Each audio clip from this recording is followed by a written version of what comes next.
This should be fun. I hope this is a good tournament. I like the entrance to it. I think Some I of do these got a players are coming off straight from their EWS 3 rounds, so be interesting to see. Yeah, I know some of these people are really strong, and then also some of them I've heard really good things about it. I think it's funny Pridwin is in this tournament.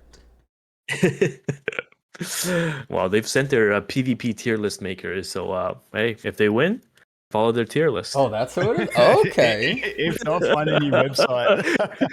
if they don't win, hey, bad tier list. So the extra creators we have, the creators we have playing are Shinya, CJ, and say Shizo. Is that correct? And there's also So guys, casting this tournament for Etheria Restart. I don't Much more fun than playing usually, right? Should be a good time. What's his Discord name? JGWF. That is from Jenazad's guild, I believe. Oh, there. Okay, yeah, dude, I didn't even see that. Yeah. So we got the one creator guild. That's awesome. All right, sweet. Yeah. Hoping they and they're represent. up right now. I mean, I've heard CJ spent a fair little bit, so he seems to be taking it really seriously. He was always absurdly strong so far in this game. Yeah. No, that's wicked. All right. Logan, did they message you for their team? Not yet, but we'll get there. Okay. We'll figure it out. So let's just, if you just tell them to DM us the team, the first selection, then we'll get cracking. All right. So you're all set up, Jen? Yeah, I think as set as I can be. All right, sick. All right, guys, watching on Twitch and YouTube. This one is going to be round 2, the second Etheria Weekly. Last time we had all creators. This time we do have some creators participating with Shinya, JJWF, CJ, and also say Shizo from some of the different guilds. Now, this one is going to be a guild competition. So we have 4 guilds that will be participating in this one, each with 3 players. We will have 2 of the guilds facing off against 2 of the others. And it's going to be a best of 3, first to 2 victories. And then each battle will be a best of 3 as well. So basically 2 guilds versus 2 guilds fight off, 2 other guilds fight off, the 2 winners fight off for the winner prize. That's pretty much the gist of the way it works. There will be no pre-bans. We're going to be playing pre-diamond rules for RTA. So no pre-bans, no protected third pick, but we do get the ban at the end. And that is going to be the general rules of this one to see how we go. Now, the guilds that we have competing are Oasis, Ego, Big, and Pridewind. So some fun to be had in these, hopefully. And now these guys are definitely some higher end players of RTA. So I'm hoping we start seeing some of the, the higher end strats. Maybe we see a bunch more bulwark, the bloodbath sets that we've been seeing. And that's what we are looking at for this one. Jenazad, any thoughts on this one? Well, I definitely think since these are some of the top guilds, we're going to see a lot of speed ego racing against each other. But if someone's feeling not that confident, they might have to go really slow, really bulky with bulwark set just to survive. Because we saw in the last tournament, it was kind of whoever went first usually just won. But as this game goes on for longer and longer and people get more bulky gear, they should be able to survive the initial cleave and then actually be able to fight back. So I'm hoping we'll see that in this tournament. Yeah, I mean, that's the ideal, because like I just like seeing the evolution of strategy, because when you jump in early game, it's all just speed, whoever's fastest wins, and then that one guy has immunity. It's like, my Marvel no longer works. My last tournament, say Shizo had immunity. It's like, wait, what do I do against this guy now?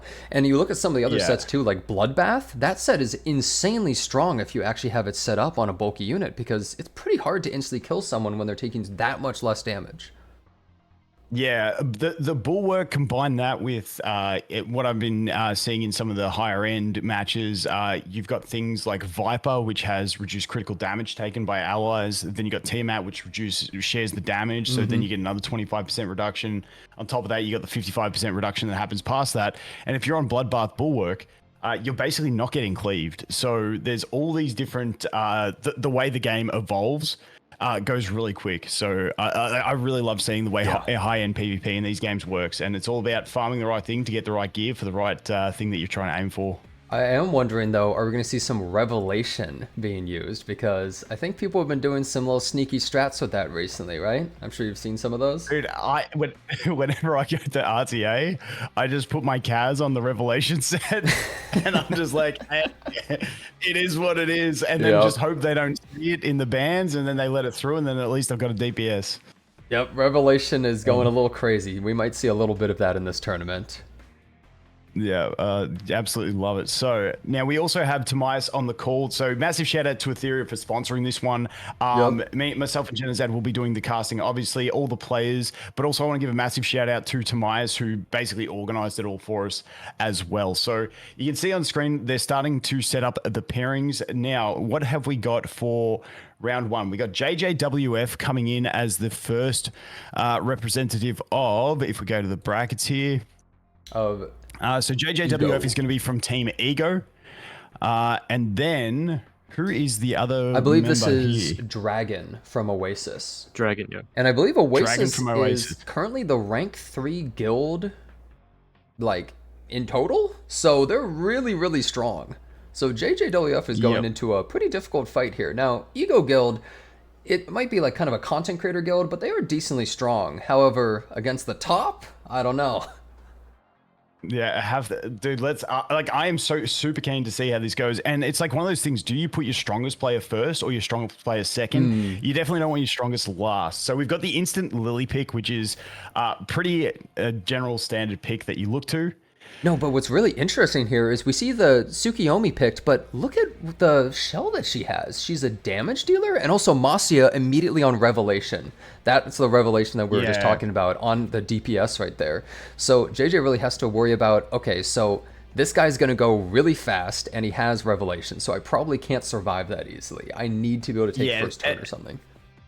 And the White Fang is probably because it can get Swift Rush and Swift Raid, and it's the easiest one to farm for to get your fastest booster as fast as possible. And we have another Revelation user on the Freya.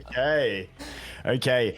And it's good to see the Holden and Viper. So you can see JJWF going for that more bulky approach. We've got the Viper, whose passive reduces crit damage taken, also has their Revenges in there, has the big strips as well. And then Holden obviously just being absolutely chunky. Now, the one issue for Holden is the ignored defense of the Messiah.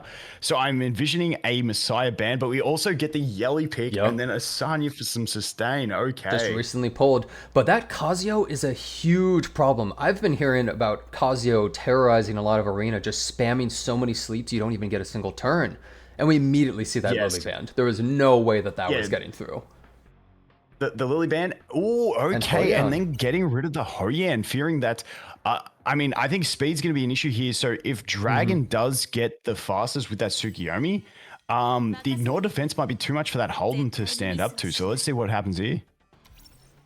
Oh my god, And look the at the Tsukiyomi speed is difference. 4 super before fast. JJ. I mean, this is going to be the full cleave. Now, are we going to see some bloodbath here from JJ? That is what I am anticipating to see.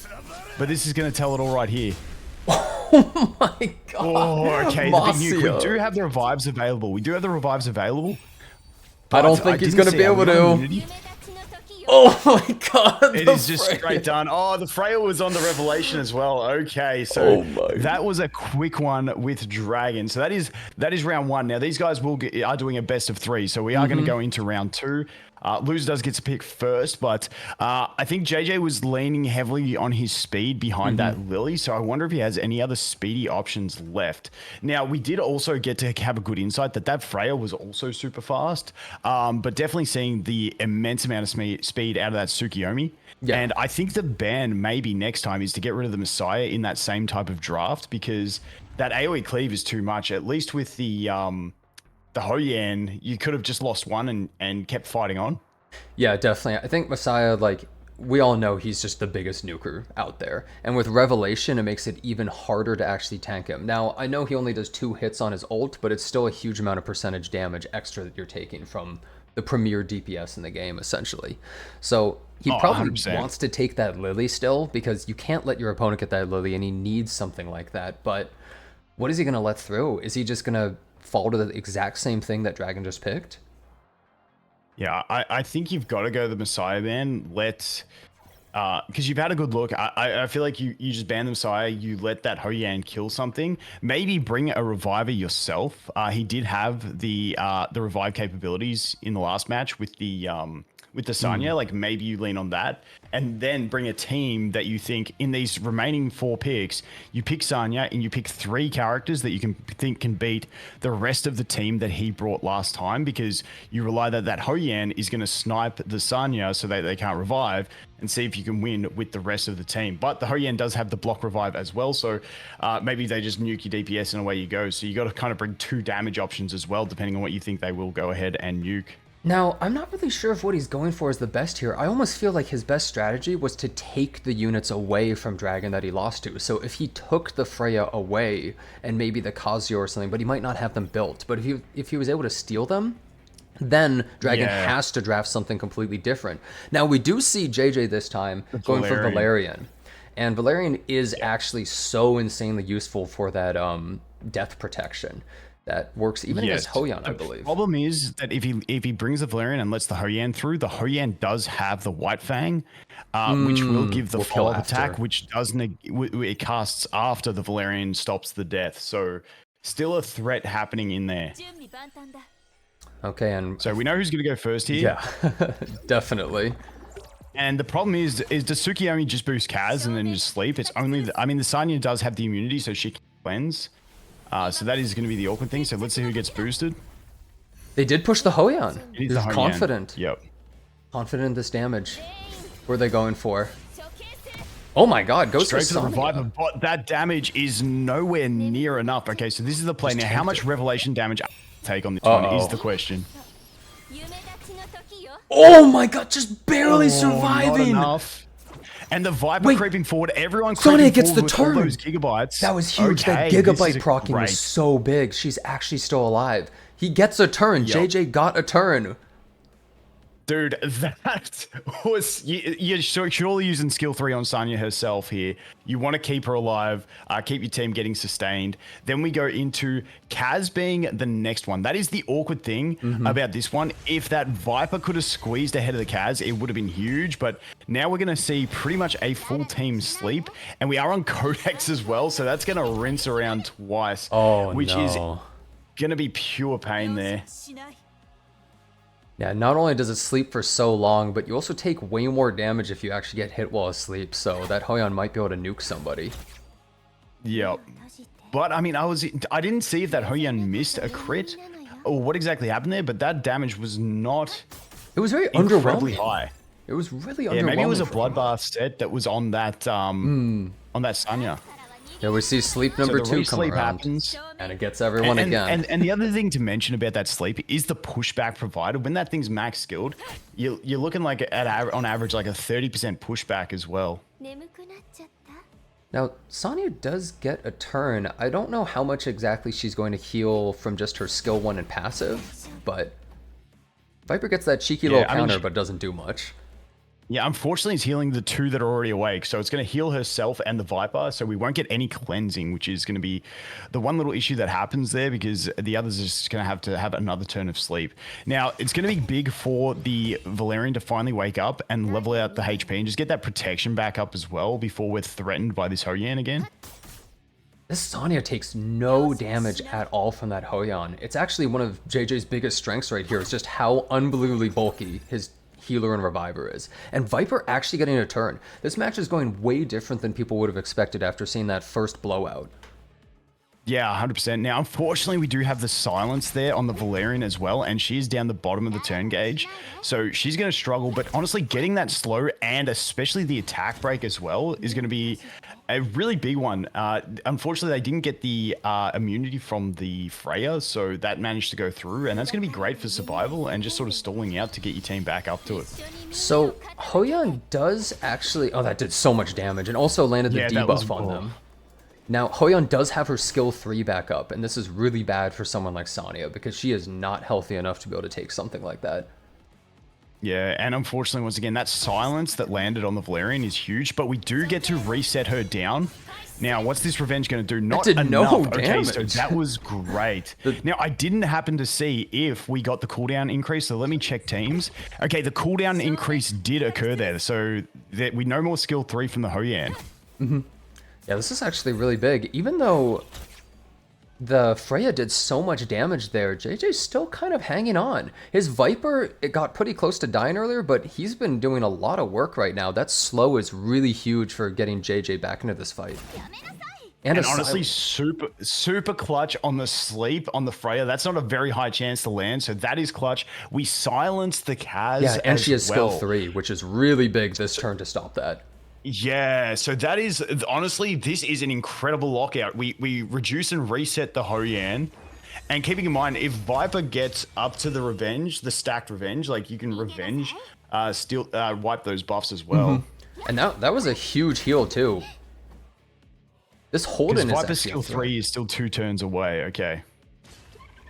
Holden going for the skill 3. We got the Holden dispel. I completely forgot about it. And doesn't get it. And just takes both of them out. That was some massive damage. Whoa.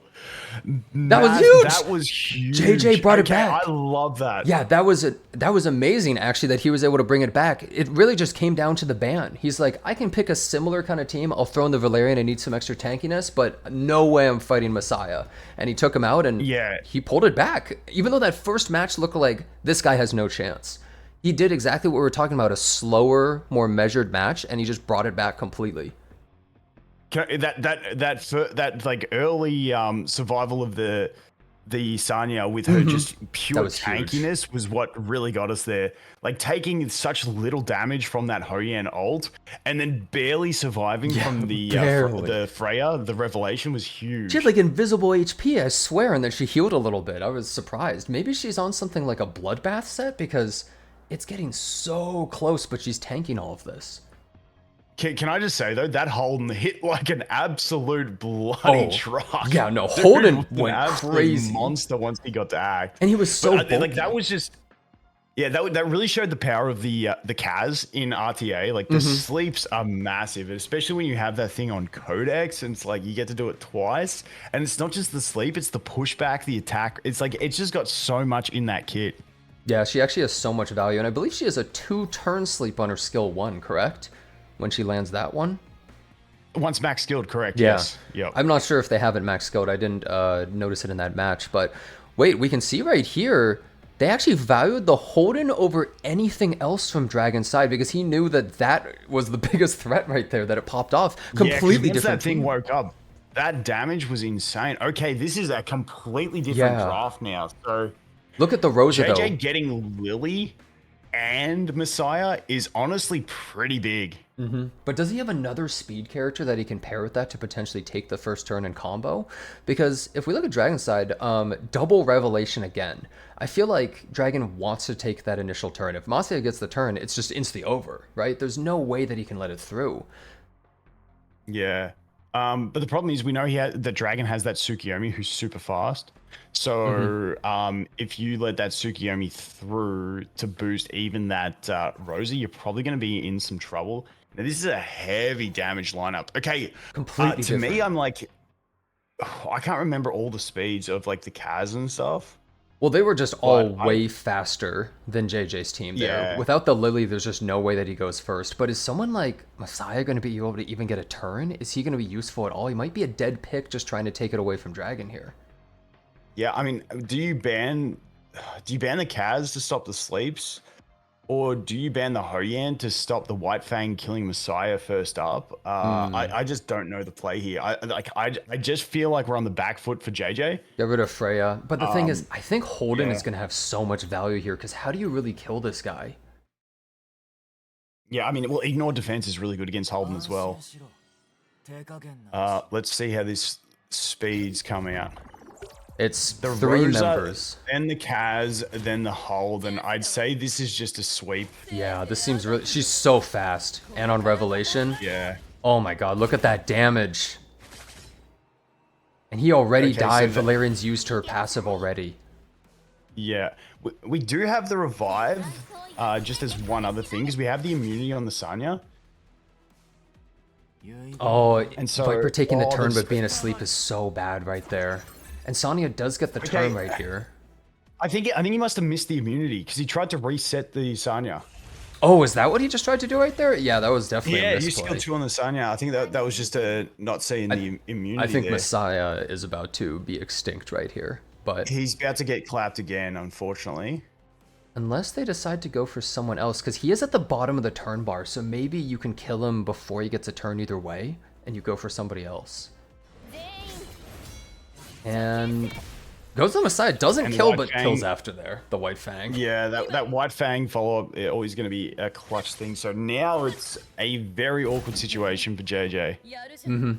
Yeah, he lost his biggest damage dealer, and he's about to get controlled really hard. Dude, that Kaz just absolutely brutal in the RTA bracket. Yeah, it just double sleep twice in a row. I really feel like Codex of Magic is just so unbelievable for a shell. And also, just the amount of percentage damage. There's just a lot of really solid shells. Like, you look at Revelation and what it can do. When I saw the And you look at shells Artisan. in Etheria Restart, I went, these are broken. Like, these are all broken. When you think about other games and compare, you're like, these are all godlike abilities that these shells have. Oh, 100%. Now, something I just saw in chat, which we'll talk about in a sec, is codes, because I believe we do have a code, but we'll get that after this game. Yep. Now, I'm not really sure Viper is going to be able to do all that much here. Oh, that was actually a resist on the sleep, which is nice. But is it really possible for JJ to survive long enough to be able to get a revive or another big heal? I'm not so sure. Viper is not looking so good. I did see Bloodbath on Viper, so that's actually how he's been surviving so much, was literally his Bloodbath set. Yeah. Also, he does reduce damage taken by crits as well. So for the team, which is it's a nice solid little passive that he's got there. Now, I'm honestly not sure on the interaction with Hoyan because of the shell got the kill. I'm not sure if the block revive applies. I don't believe that the block revive applies. I'm fairly sure. Oh, he actually got the counterattack. That's pretty nice. I'm fairly sure that he can be revived, and it's in one turn. So Sonya potentially could do that, but she has defense down. You can get the invincibility here from the and Holden has already used his skill 3, so we don't have the strip available. So, okay, invincibility on herself. I thought the invincibility was going on the Sonya for the protection. Yeah, I thought it'd either be the Sonya or maybe the Viper. I'm a little bit surprised to use it on herself because I don't think Valerian's really that high value. We kind of want to silence the Kaz here, don't we? Yep, and he got the silence. And we did land the silence on the Kaz, and the Kaz has skill 3, I believe, available on the next turn. But I think she's not going to get the turn because I think Gigabyte might proc right here for Sonya if it hasn't already. And she might get the turn. Yep. She gets the turn no matter what.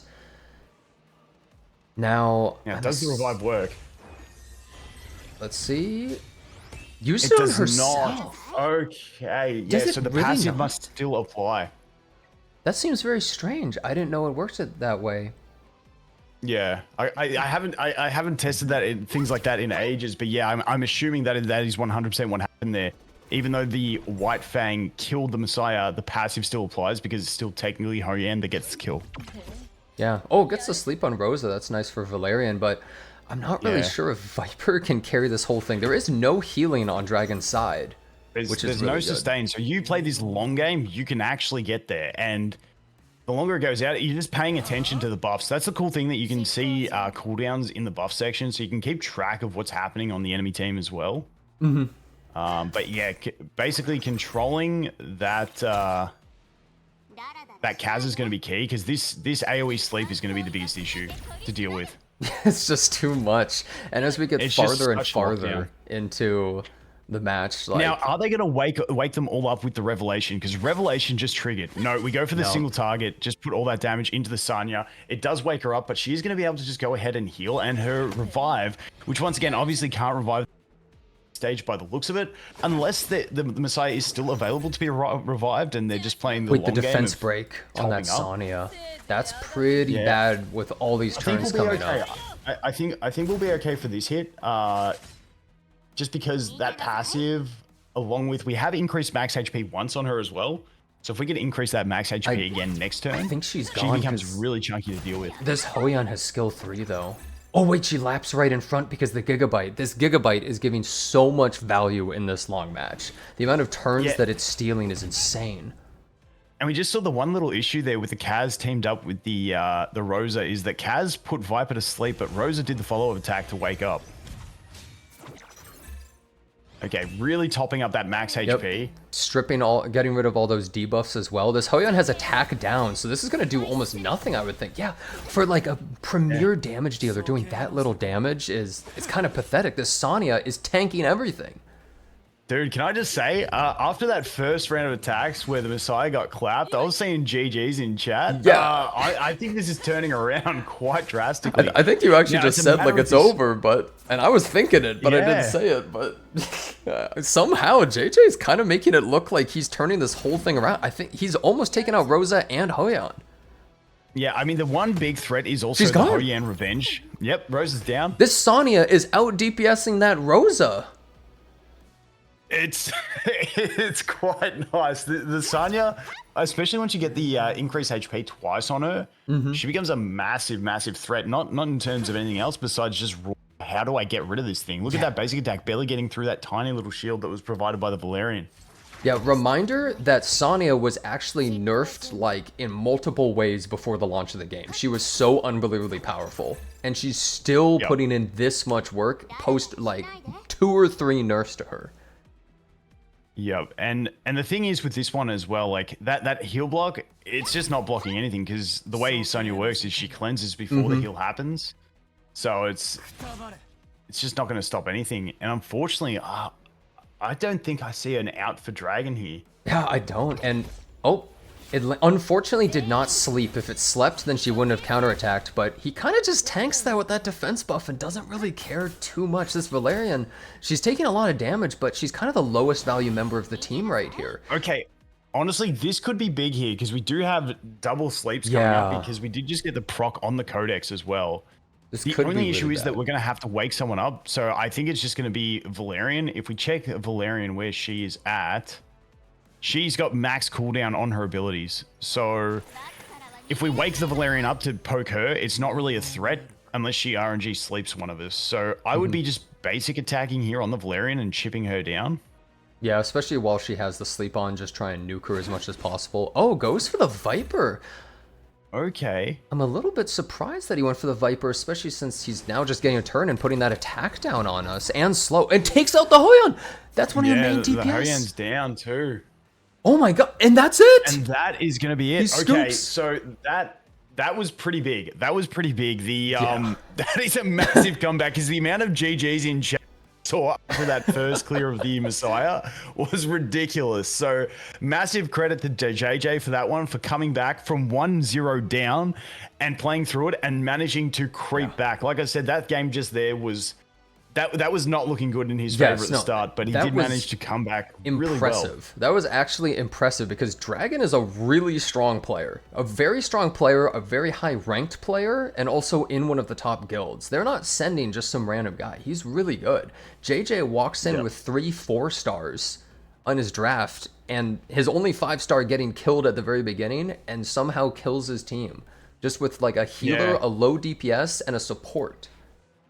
Yeah, Viper being one of those real top tier units in RTA, like just absolutely massive. I think the one thing that you can't sleep on with the Viper is the attack break and speed break. It's so debilitating. A single ability AoE on top of having the strip before it, and you can passively use that on a revenge as well. Plus you get the crit damage reduction.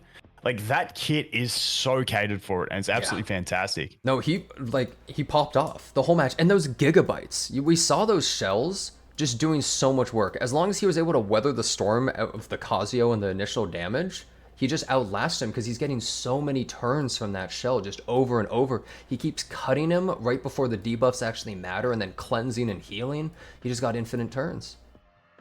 Yeah, I think that gigabytes is huge in the longer fights, especially. It just has so much value. Yeah, it's a crazy value one. Okay, so we have the next ones. Next contestants as well. Okay, so who's going into the next one? So if I go, I'll just do a quick update on this. So we have Yama versus Skull CJ. So that was Oasis and Ego, and that first win went to Ego. Yeah, JJ, JJ. I think I speak for a lot of people when I say you see that first match and you're like, okay, JJ is going to get swept by Dragon, right? Like, how is he going to be able to fight against this? But then he just did. He got 2 matches in a row where he played at his own pace and won. And now we see going into this match immediately, similar kind of thing, immediately picks Lily, but Yama immediately also going for double speed. We're going to see a full-on speed race in this match. Everyone is going pure speed, and we see those white fangs, just like you were saying earlier, where it can have the double speed set. Because that I was going to notice is that Mio has Artisan, which doesn't have one of the advanced speed sets. So I'm assuming that Marvel is going to be the quickest on the team. Yeah. Okay, so we're getting the Rahu is a massive one the longer the game goes on. So he is an absolute beast in RTA at the moment. And it looks like we're kind of looking at the speed clear versus the more stally type strategy here. Like obviously the Hoyan up the top can be a threat, but we're looking at just control and then just wear them down. Yeah, this last pick is interesting. You've got to pick a DPS. Yeah, it has to be a DPS in that slot. Now, Deeding... Wait a second. No. Oh, okay, that is locked in. Now, that's just an easy Messiah bet. Okay. Not how I would have played. Were they afraid of just being outlasted like what happened in the last match? Just like no damage, just slowly grind you down? Is that what they were afraid of? And so they didn't ban I guess the they Messiah? did. They did pick their Chiaki healer just to counter that, but maybe they thought the Chiaki was getting banned. Okay, this is an interesting... Again, those ones you put so many options in your head of what they could do and what you could do, and you just end up coming to something. And this is going to be a pretty decent matchup. Speeds are going to be key. The Mio being the fastest, is there any immunity on that other team? There is no immunity either. Any resistance, though, perhaps on the healer? Oh, it looks like no, we all just get pushed back there. So, Chiaki getting the turn, just going for that skill 1 on Messiah. Definitely wants to take him out. And is he gone? Oh, but the white fang! But wait, the Valerian! Okay. Valerian only That procs damage- after. Yes, so that damage must have literally left him on about 1 HP. Now, unfortunately, getting the kill anyway, but that was so close with the Valerian proccing on the White Fang, not before. Yeah, but unfortunately for Skull CJ, I'm not really sure it matters because that Rahu taking that turn may have completely ended this match right here because he has just no real damage. Unless he's able to pull out another match similar to what we saw in the last one, I'm not sure if he can win this, but with someone like Rahu on Yama's side, Rahu is such an incredibly strong character in these long battles. He's really tanky, he puts out so much damage, he even supports the team with the defense buff. Yeah, and I think like if we didn't have the Chiaki on Yama's team, I'd say this is going to be one of those another drawn out match, but because we got heals on the other team, there's no way you're out DPSing with a Kloss. Yeah, I think this is exactly what Yama was going for too, and that's why he didn't ban the Messiah. He was just saying, I can take this, I can just kill that, and then I will win the slow grind out match. Like, it's not going to be a repeat of what I just saw. Yep.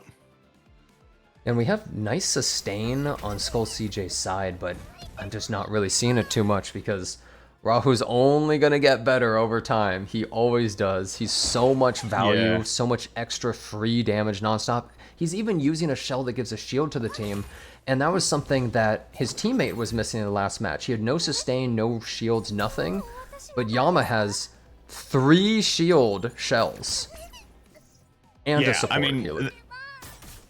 Yeah, I think the Artisan as well is like, it's just so huge in PvE. I know we're in a PvP tournament, but for PvE, that thing's ridiculous. The best shielder in the game is a shell. And it's just insane how much of a shield it provides.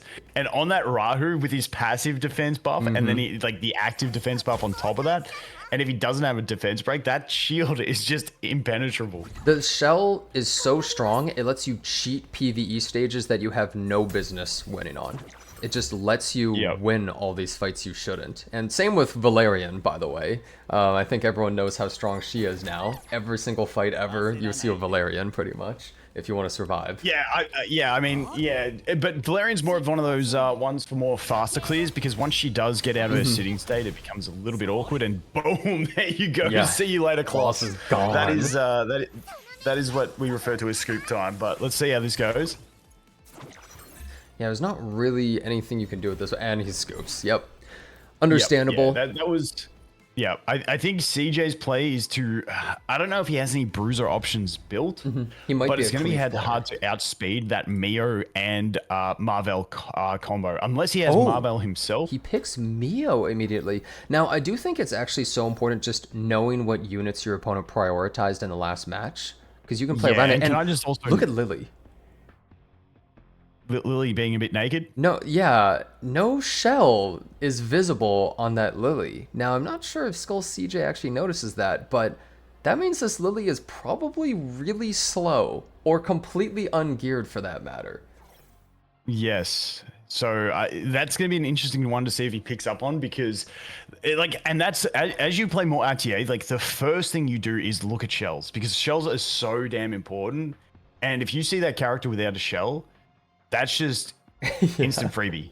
Unless it's a huge bait. What if he's so fast that he didn't even put a shell on because he said you ain't doing a minus 60 speed and still being fast. There ain't no way. God, there ain't no way. We see the Halloween, we see the double white fang on Skull CJ's side now. Well, let's see what happens. Where's this Lily's placement? Can I just say, that makes the counter pick of the Mio so huge by CJ in this fight. Yeah, so huge. He took everything away from him pretty much there. Yep. And she's the slowest, even slower than Valerian. Yep. Well, so that was just a raw counter pick. So going for the push, unfortunately not getting the maximum amount of steal out of that because we don't have the stacks of her debuff on the enemies. So probably would have been better to go the skill 3, get the speed slow, may have given even more advancement. But and Messiah, my! Sorry. Dude, and they're just gone! Just immediately gone! And the white fang takes the third out. I'm loving this. Oh my god, Deeding didn't even get to play! That was a huge one by CJ. That was insane. Just completely, immediately wipes him. The moment, from what we've seen, the moment Messiah gets a turn, the match ends. You cannot let this guy get a single turn. Now, Yama has to be going for Mio here. Yep.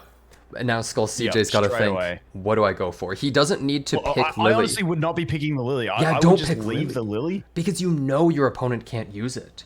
I think it's a bit of a mistake and to pick even if they pick it, you get more remaining slots. Now, I'm liking Yama. Like, that was honestly huge from CJ. And this is like a little thing to consider when you go into RTA.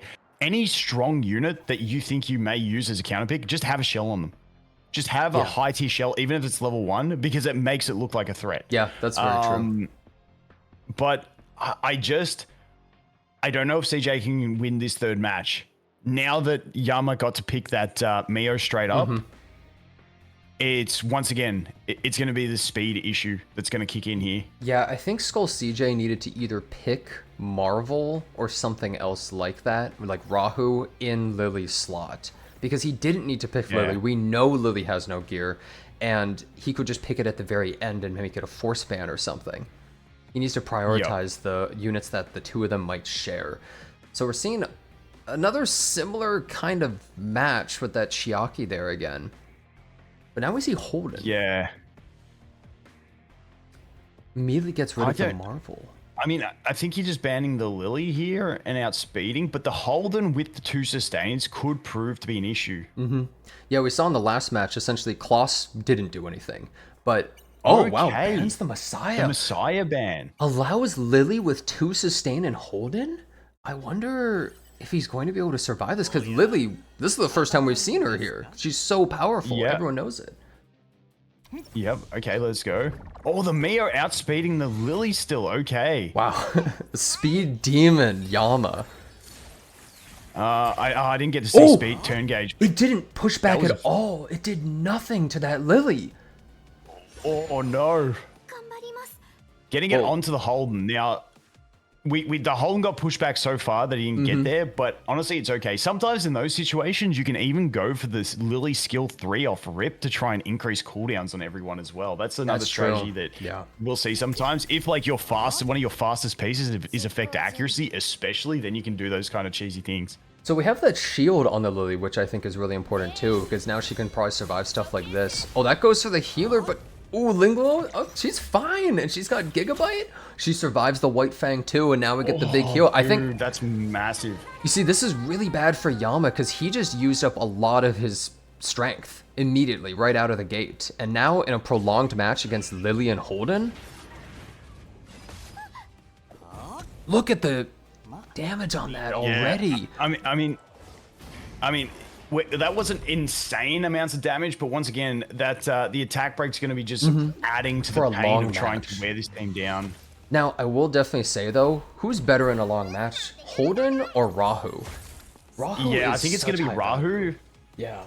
And so that's going to be the thing. I think they really want to get rid of that that Hoyan, but I'm kind of leaning more towards Yama for this game at the moment. Because Yama's, we do have that Shiaki for the yeah, sustain. Shiaki is so important here, and yeah, like look at these shields, and they have the little like paper. What's the buff called? The origami Yeah, guardian. the mitigation buff. Yeah. So they're really bulky, and it's not like Holden is a huge damage nuke here. Really, he's good for a prolonged match, but Rahu kind of just does his job a little bit better, and he doesn't scale off attack or anything either.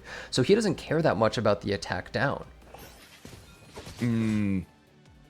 Yeah, and these shields with the defense up as well and the origami guardian, Yama kind of just has an infinitely tanky team. And look at that shield there too.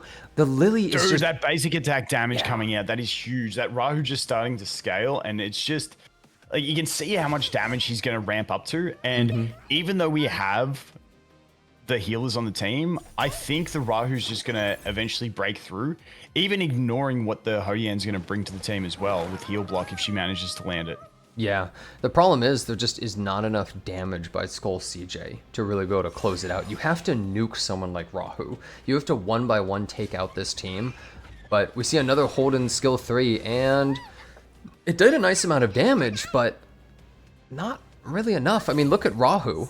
He's sitting pretty. Only Mio really took much. Yeah, and once again, when we got 3 artisans on the team, that's a lot of shielding. Yeah, I think we're seeing the value of Artisan in these matches, though. It's just non-stop shields. You don't even have to be healing. You have infinite sustain. I also want to add, it's so good to see in our first 2 matchups going to game 3 both times. Yeah, no, these are actually much closer matches than I think a lot of people expect. And usually when you see some big cleave setup, you're like, okay, these are all going to be really fast. But then the players are both having to opt for slower matchups because it's almost like the cleave only works on element of surprise. And once you get one off, your opponent just does not let you do that again. Yeah, and I just want to take note. Look at CJ's level. I didn't even notice I know, that till no, now. he is a madman. This guy has been grinding this game non-stop. He is not messing around. I think he was actually one of the earliest people to beat some of the Inferno fights from what I saw. He had like some of the fastest times or something, I remember saying. Yeah, definitely go check out CJ's channel as well, guys. Another content creator. Oh, the 3-man. Oh, those freezing. And the defense heal blocks. down. This Lingluo Oh, is that definitely going down. She's not getting another turn. Hoyan getting a turn right just through too. biding the time on that skill 2 from the Mio, waiting for like a brief interaction without immunity, and then you just get the whole team. Yeah, and I'm not really sure how you can bring this back if you're Skull CJ, because I think Yama's setup for this slower match is just perfect. Has Rahu, who's great in a long match and supports, has Hoyan, who's a big damage nuke, a great support, and even some control with the Mio. I want to say it just didn't work, but CJ doing the sneaky play of putting the twin trick onto the Valerian there to try and boost her above to get her protection in for the Ling Luo. It was a smart play, just didn't give enough gauge for her to get. She was just behind, so I just wanted to take note of that because that was one of those good plays where like it seems unorthodox, but if it actually boosted her enough, could have actually bought him the extra time. And just when you think maybe you can kill Hoyan, she gets a shield that's equal to more than half her entire HP bar. Yeah. And she hasn't even dude, those procced her artisans. passive. How do you kill this thing? And another artisan on Lily. This Lily is also really hard to kill because of this Holden's artisan. Yeah. I think the problem is, the big fear is like, you just know that freeze is again, and then it's just going to be like, oh, well, that was big damage too. Once again. And then the White Fang for the kill. Oh, barely survived, but I don't think it not. matters. This one's going to get it, obviously. Yeah, Mio gets them. Yep. And there's not really anything else Skull CJ can do right here. I think Yama is getting revenge for his fallen teammate after the last one, because this seems like a pretty clean win by him. Yeah, definitely. Holden is doing some alright damage, but he needs another character to push through and follow up after that. Yeah. Yeah, it's unfortunately not going to be enough, but a really good effort by CJ. Well done, guys.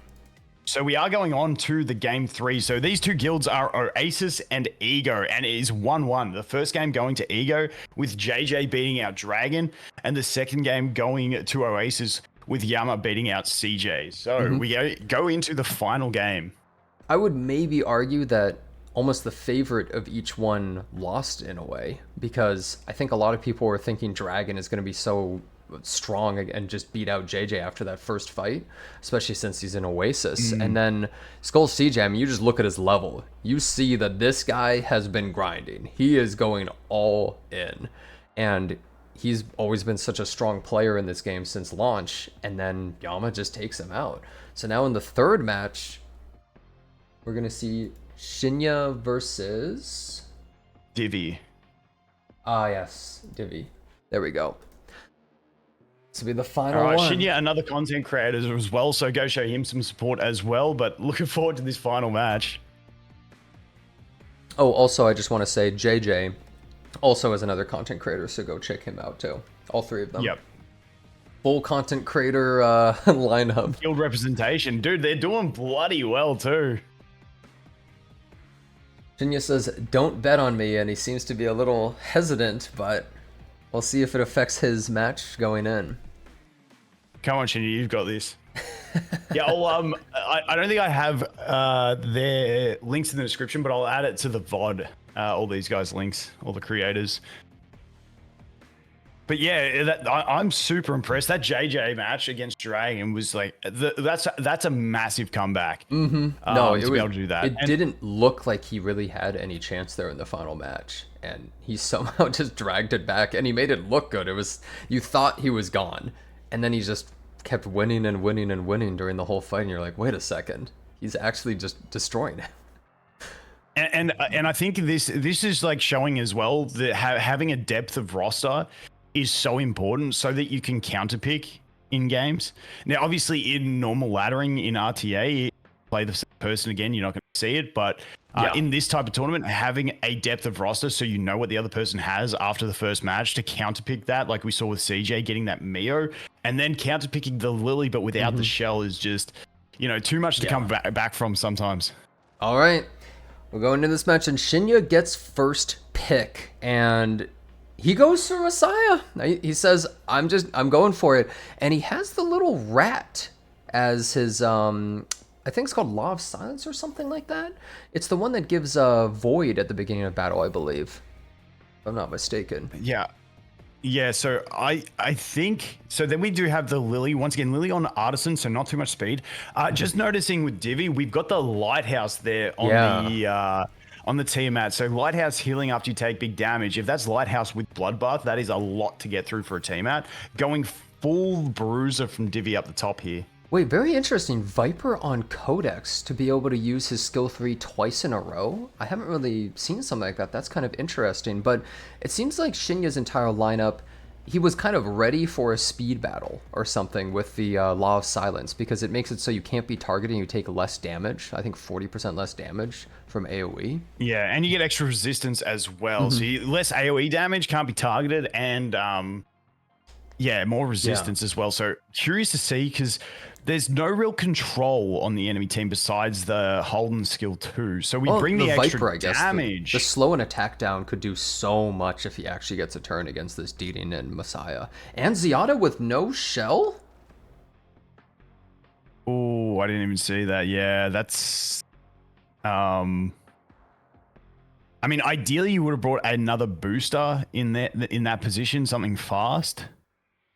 Okay, we've got the Freya as well coming in. Now, that's not a Revelation Freya. The Messiah getting banned. I mean, then we can loop with the Didding. It's just often your Didding's not going to be fast enough to take advantage of that Lily boost straight away.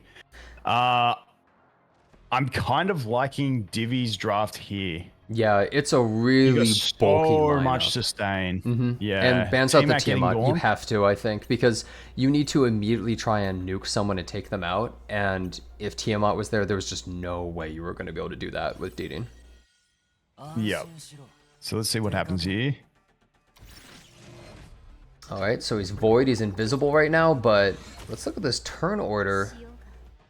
Wow, that's a fast Lingluo, or the slowest Lily of all time? Lily's going slower than even the Viper. This is a bit surprising.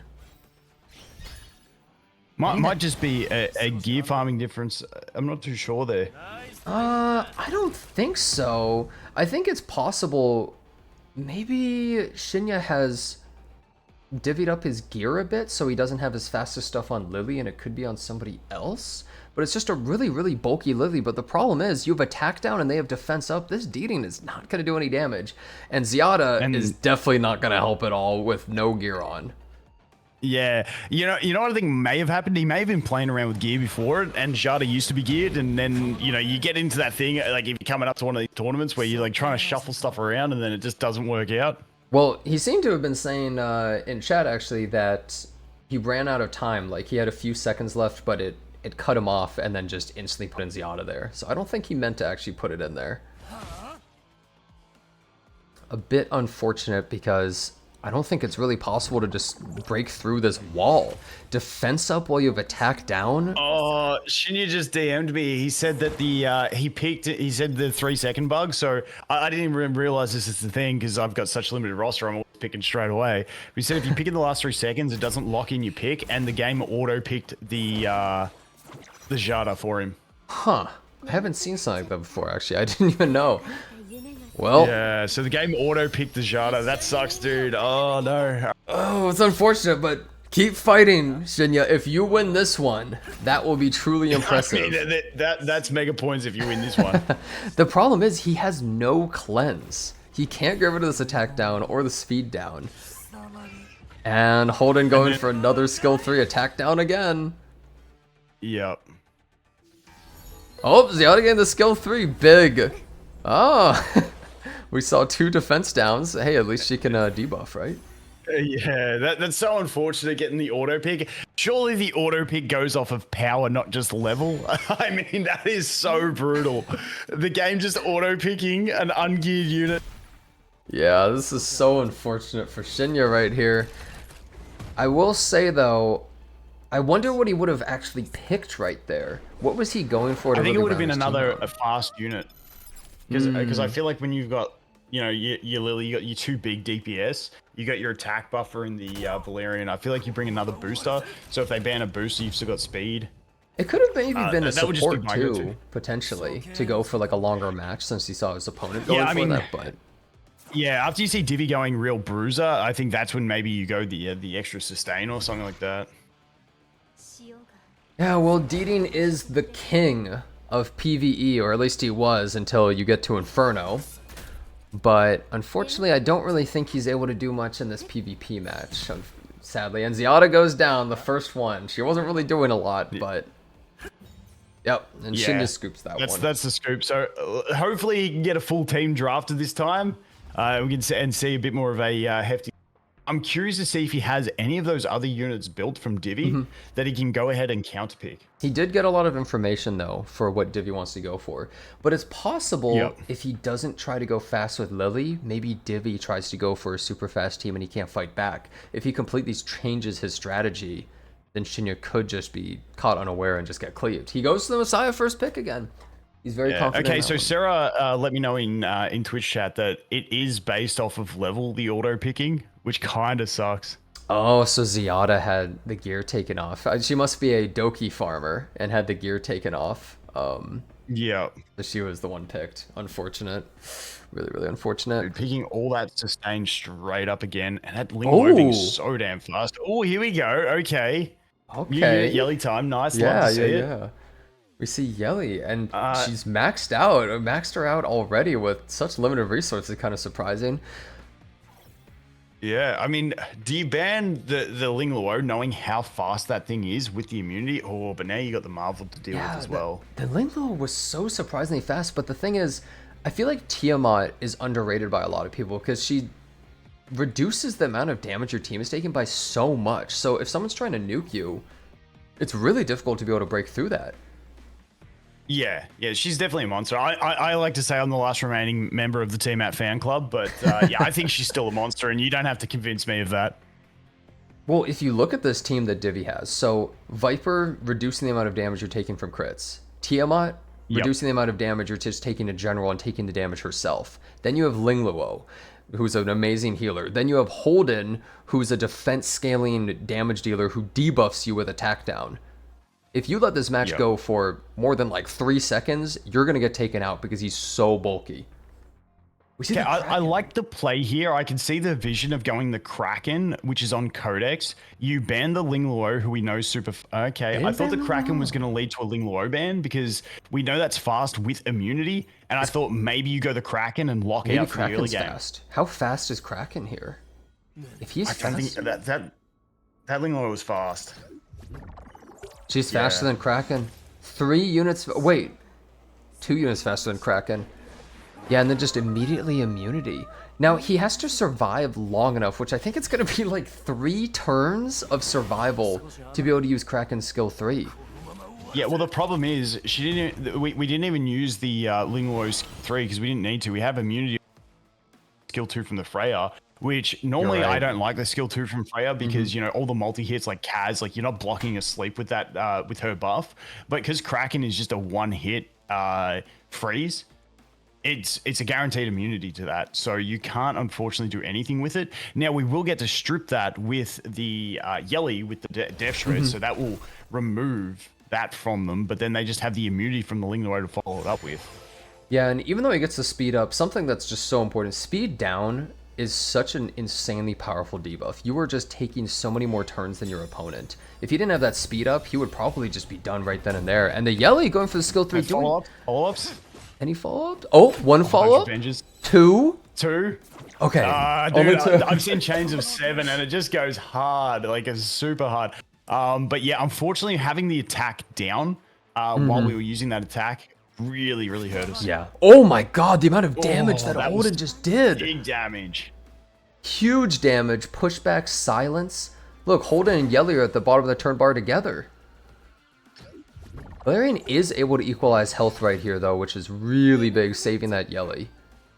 Now, remind me after this game, Jenazad. I'm getting asked about the code again. I completely forgot about that. Yeah. Oh, yeah. I'll try to remind you. And now there's a debuff on Yelly as well. Viper goes for his skill 3 again. Attack down and slow to the entire team again. And there's no speed up on the team. And we have the immunities still up, so everyone's got some form of immunity, so this isn't going to do anything. Yep. So really unfortunate. Unfortunately, had to hold out another turn on that one, and then maybe could have landed a freeze, but... Okay, we see Lily go for the skill 3. Really strong, because not only is it resetting your abilities, it's resetting your opponent. We are silenced. That's the one issue. The Viper Revenge with the silence, so big. Oh, going in on the Viper... It's a nice amount of damage. That must not be max skilled either. Okay, so we didn't get a single follow-up. Oh man. Also, look at that Viper shield. Divi's team here, it just feels unbreakable. How do you break through this? The fast Ling Luo just setting up the entire team at the beginning, it feels like, what are you supposed to do? You have to outspeed to be able to have any chance against a team like this, it feels. Yeah, I mean, you do have the high roll RNG with Yelly that, you know, you just infinite shot. But unfortunately, we just saw there that the skill 2 is not maxed. So the chance of getting one of those like 5-6 shot chains, it just diminishes. Yeah, I guess Shinya had to pray. She is so lattice hungry, it's ridiculous. Yeah, no, so, unfortunately, a lot of players didn't have the lattice to max her straight away when they got her. Yeah, Shinya had to pray on, I sure hope that I shoot 15 shots in a row and kill this Holden. Yes. Unfortunately, that was kind of the play there. Possible that maybe Kraken should have instead gone for the Ling Luo. Okay, I might have missed that. I don't think he's crit capped on his yelly might have been the issue. Someone Yeah, said he that missed a crit. it missed the crit. Ah, that might be what it is. Okay, yep. Yep, and we see them going down, and Divi's team just looking so strong here. Infinite health, infinite shields, and just slowly working you down. We see the power of Viper and Holden. We've been seeing them a lot between the three matchups, and they have been just doing so much work. Yeah, they are definitely just powerhouses, and it's once again, it's the ability to strip and then apply like key debuffs. Well, also just Speed being down, the attack bulky down. themselves, like just supporting the team so much by being bulky, and that's it. Divi takes out And that is gonna be Shinya it. in a very So decisive match. yeah, that was really that at least Shinya did get to pick his final unit. But that is going to wrap it up. So that was Oasis versus Ego. Game 1 going to JJ from Ego versus Dragon. Game 2 to Yama from Oasis versus CJ. And Game 3 to Oasis with Divi versus Shinya. So Oasis winning out that one, and they will go into final. And the code? Oh, the code. Okay, team. Okay, we've got the code. Okay, it is week. It's all caps.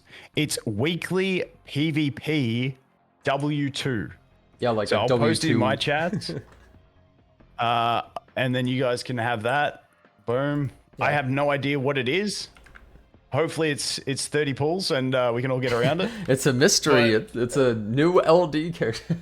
Could be anything. Well, if I never claim it, then I can just use my imagination forever and say it was amazing. No pull? Oh, okay. Wait, listen. Tomias, for organizing it, I'm going to get onto him. We're gonna push for big codes next week. Hold up. I thought it was gonna be 3 polls. I'll let the dev know. Okay. Yeah, maybe sick. Next time we go for maybe a light dark pull or so. Maybe 3 light dark pulls. That would be pretty cool, huh? Maybe just a free Lily would be great. Something like that. Just see what you can do, Tomias. No, we all have that already. We don't need that anymore. Okay. right, They should so have now- DM'd you Yes. the first players for their team. Yeah, and I put it in the chat there. Okay, so now let me just get. I'll just get the info for you guys about who's coming up against who. So now we have Team C versus D, which is going to be. Let me open up a new page in my notepad. This one is going to be Team Big versus Team Pridewin. And I don't know a ton about Big, but I do know Seishizo. We saw him in the last tournament, and he's a pretty strong player, and he's very prepared. But it's really interesting to see Pridwin here, because I think a lot of people know that website, and they're representing their website right here, so they better perform. Yeah, these are some of the boys that work on the PvP tier list, so I'm keen to see. I know some of them are really strong players as well. The other one we have is Shiny. Now, Shiny was really good in our pre-launch tournament. I think that was the one he played in. He did incredibly well. I know he was another one like me that qualified for the from beta rankings and forgot to fill out the form, so unfortunately didn't get to participate. I'm pretty sure that was Shiny. So he made it again. He made it again just through the official launch rankings. Wow. So yeah, he made it through launch rankings. Yeah. Well, it's consistent. Good. Yeah, dude. I was like, no way. When I got messaged, the guys are like, "Where are you in this chat?" And I was like, "What form?" Hey, Boney, Yeah, thanks for let me subbing know 36 months, man. Appreciate who it. the other team sent. Wait, I'm just checking out my things. It's gonna be Hikori. Okay, so Hikori's gonna be the first one for them. All right, so it seems like from what you're saying, Shiny is a pretty damn strong player. Maybe one of the top, able to qualify twice. So he's consistently able to qualify. That's kind of a big deal. Yep, definitely. So we got Shiny versus Hikori. Hikori representing Pridwin. Pridewin. They make a bunch of tier lists. Pridewin. They make a bunch of tier lists, and I guess we'll see how good Also, their tier lists are. If you're looking for general character builds, Pridewin's great for that as well. Just like whenever I get asked, like just go check out Pridewin. They've got like very in-depth builds. The build guys there do a fantastic job too. We see Jackal on first pick Lingluo. Very interesting. We haven't been seeing something like that yet. I guess the speed buff Yep. would be pretty nice. And we Yeah. see a first pick Raw who is 100% going for a speed slow buff. one. This is a slow one. Yeah. Yeah, and I think Shiny, if he's qualified, that means he's a player, and the meta is, for the top players, from what I've seen, is definitely more bruiser, stall out, bloodbath sets and stuff like that. So we are getting the counter pick from Hikori with the Tiamat going, and once again, they're both going that real heavy bruiser type play style. Yeah, absolutely. And this is kind of what I think a lot of people expected. So if you watch the last tournament, it was basically just a nuclear explosion. Every match was just someone blowing up somebody else. We had a couple of slow matches, but everything else was just fast. And the thing is, people just didn't have enough time to get the bulky gear and be able to build these characters and play slower. But now that we have more time, people are able to get Bloodbath set, people are able to get the right shells to be able to survive and build up more of these characters. You start to notice that it's pretty hard to just instantly run somebody down. It's not very easy, especially in a tournament style, and you start seeing these really bulky units. Like, how are you going to break through this bottom team already? Like, look at these first three characters. Viper, Tiamat, Ling Luo. How do you break through? And the funny thing is, like in high ranks, Lily's like insta pick, like coming in as fourth pick for a team. And there's another one that you probably haven't seen much of is Lilith. So Lilith in these long games, because she's based off HP, she's got the slow, she's got the reset. And then we do see, once again, these guys are playing very, very high end meta picks. Yeah, this is completely different than what we saw before for some of these picks. Now, oh wait, Victor making an appearance on Revelation. Revelation. Victor. Wow. Wait a second. Okay, that is one I absolutely love to see. Yeah. Good pick is Shiny. Now, okay, this Victor getting is cool. massively nerfed, but with the Revelation carrying some damage. Well, I think because Victor gets a lot of free attack as he takes more damage, right? Which makes it so his Revelation is only going to scale even harder. I'm kind of liking Hikori a bit more, unless this Victor does one shot, because we've got no sustain on this team besides our artisans. Lily being fastest as expected. That Victor's just so slow. Getting him through is going to be the issue. Yeah, now you could push the Rahu, but the problem is that defense buff's probably going to get stripped. It goes for the okay, Victor. it did advance him enough. It did advance enough. Hold on. Is Victor just going to go in or go for a slow kind of match? No, he's going to use skill 3 straight up with that Revelation. I just don't know who I'd pick to target here. Yeah. This is the tough choice. Because Doki's a big threat as well. In this my god, that's a lot of damage to Tiamat, a full health scaling character. Yeah, unfortunately though, when you know Tiamat's stacking that HP, if you're not guaranteed to get that kill, it's kind of, that Ling Luo coming up is just going to be annoying with the healing up, so... Yeah, I'm not really sure. I sort of felt like maybe you should save the skill 1, but I'm not 100% sure. You've got to use it on the Revelation. Yeah, otherwise it's just, you're out of, you've wasted Revelation. And Tiamat already transforming. Oh man. Yeah. I mean, the Tiamat going into the transform, unfortunately no shields up from it, but we do have the Artisan there on the Viper, which is going to help with the protection. And then obviously Ling Luo has the healing still. And then she's got 3 shells on her as well. Yeah, it's pretty hard to break through his team. This is the first Doki we've seen as well. And funny enough, and the Bramble Block. Oh, it's always an issue. The counterattack. Doki gonna use her skills. Now Doki, something that's nice about her, she does kind of scale in a long match. Yes, she does that. My one issue with Doki is that her cooldowns just feel way too long without skill up investment, and I don't want to skill her up. Exactly. No one really wants to right now. Yeah, that's her biggest issue for me personally. Oh, we see Tiamat go again. Oh, dude. Those two from 2 Bramble procs. Oh, it's so brutal. And that Tiamat, just to note, is on Amber, and Amber got a fix in this update where now, even if you control Tiamat, Amber will proc. Whereas previously, if you were under control, Amber would not proc and give you that cheat death. I mean, as we can see here, just completely working him down, healing all the damage, and just tanking everything. The tank is one-shotting the team, basically, just all by themselves, doing all the damage, and it's over. Hikori taking the first one? That is it. So that first one going, straight to that Tiamat, dude. The the Tiamat power in that is just ridiculous. And as #1 fangirl of Tiamat, I'm happy to see it. I'm all here for it. You know, it's really funny. All the characters that were nerfed from beta to release, you were seeing them in this tournament, and they're usually carrying. So I guess we understand now why they nerfed the hell out of Tiamat and out of Sania. Some of these characters are still so unbelievably strong. Yeah, definitely having a lot of power left in them. Now, who was that won? I completely forgot who was who. Hikori won the first one. Hikori's part of Hikori won it. Yeah. And we see the Lilith Sania immediately, not going for anything like the Tiamat from the previous match. Very interesting.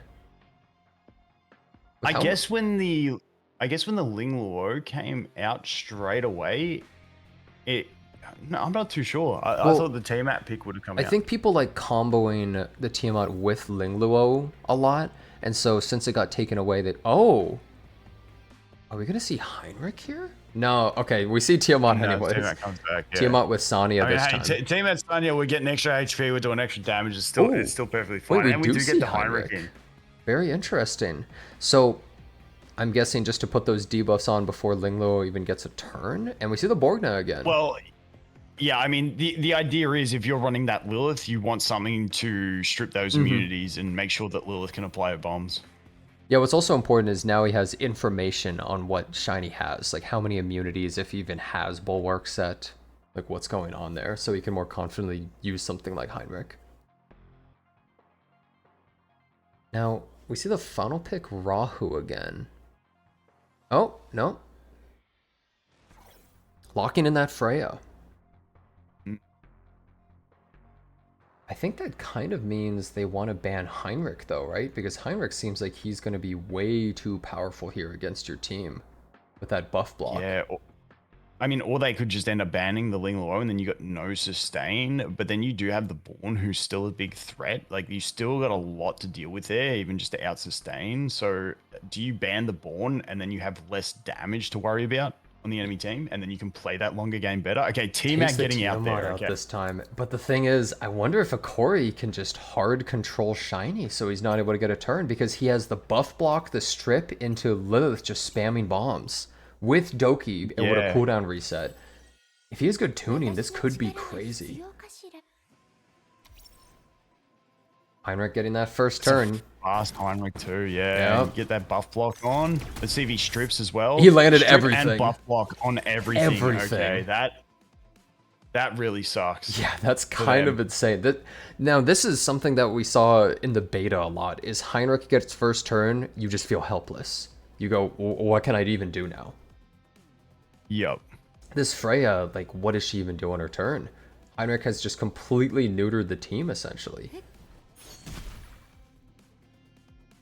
And the Sania... Yeah, and I think here the play is, like, you just negate that Born.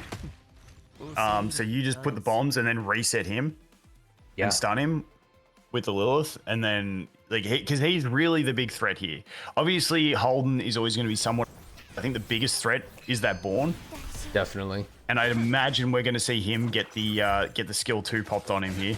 Yep. We saw every single bomb land. I mean, the thing is, he might get stunned right now, but everyone... who did that go on? Wait.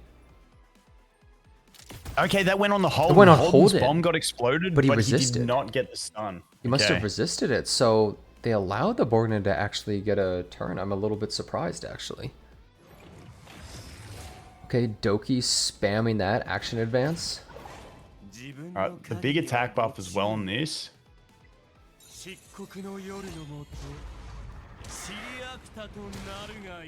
I mean, that did a pretty significant amount, but it's not that big of a deal. It was decent, but yeah, unfortunately not having the attack buff as well from the Freya due to that buff block is, makes it a lot tougher. Yeah, I guess Hikori just wasn't scared. They knew their limits. They're just like, yeah, I think I can take this. It's fine.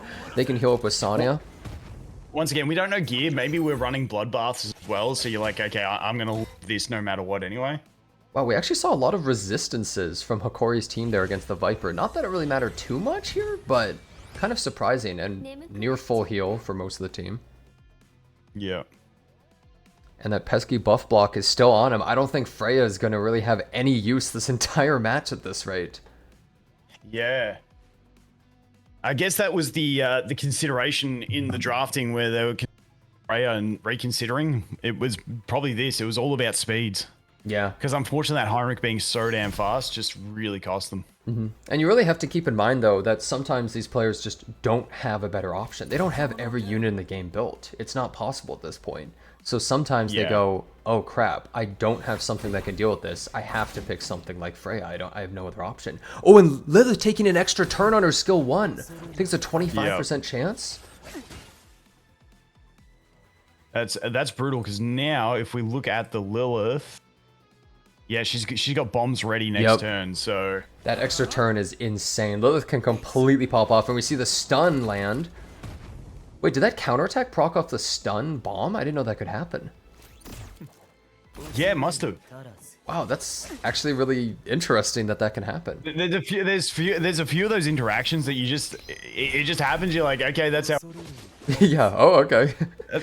That's what happens when you got that much depth. It's just like, well. Well, the problem is now, what do? There's just all these bombs, and not only going to do a ton of damage, but you're just getting stunned. Borgna is taken out, and there's just no sustain on Shiny's side. One thing about bombs in this game, though, someone in chat, correct me if I'm wrong. I'm pretty sure Lilith, if she overlays a new set of bombs, it replaces the old one. So if you have bombs about to explode, and you place bombs again, it just increases the duration to 2. So you actually don't want to place bombs until the other bombs have exploded. I think it's good that it works that way. Otherwise, I think she would maybe just control the entire match forever. So yeah, I mean, you just put her on Time Weave and Halloween, and it's just like, oh, have fun, kids. Yeah, like, or Codex or something, just immediate double bomb at the start. It's like Codex Kazuyo. Straight up, yeah. Yeah. If you go Kazuyo, Heinrich, and Lilith, they would never get a turn. But at this point, I don't really think there's anything Shiny can do. I think Hikori, both of his teams kind of just read him like a book. Yeah, I mean, we are getting them decently low. The problem is they just have that sustain on the team, and that's like all the difference. Having a sustain versus not having it in these drawn out battles, it's just too much to deal with. Well, it can so be... you look, the bombs are going to go on again, and once again, it just replaces the previous bombs. It can be so but it's hard also to deal with debuffs, though. Yeah. It's just, but, you know, sometimes placing those bombs so that you can use the skill 2 again, get the reduction, and then reset someone is worth it. Yeah, I think it's mostly for that second turn is why he's using it, just so he can immediately detonate the bombs. Wow, the Jackal actually doing more damage than the Heinrich there, and that's it. Hikori kind of just clean sweeping. Yeah, that was really clean. Now, once again, and Shiny is an incredible player, so massive credits to Hikori for that one as well. So that is Team Pride win, getting the first win of this one against Team Big. So we'll wait and get the players, the team's second picks. Yeah, maybe, hey, maybe their tier lists actually got some merit here. No, I know the boys do a lot of testing over there when they go to that, so they're not just giving it a winging it off the bat. They're testing the shit out of that and doing quite well at it at the moment. Yep, and we got the second player from their guild right there. I'm actually kind of surprised how that played out, because we know Shiny is a really strong player. This just shows how strong some of these players are that you don't really know. You're not really sure who you're facing at this tournament. How good are they really? That Tiamat, I think I'm having that's fine. Yeah, just having issues in my Twitch. Apparently, I've got bots or something. I just suck at Twitch and I have 0 mods, so I'm just gonna make someone mod here, and I don't even know how to do that. Yeah, wait, what is happening?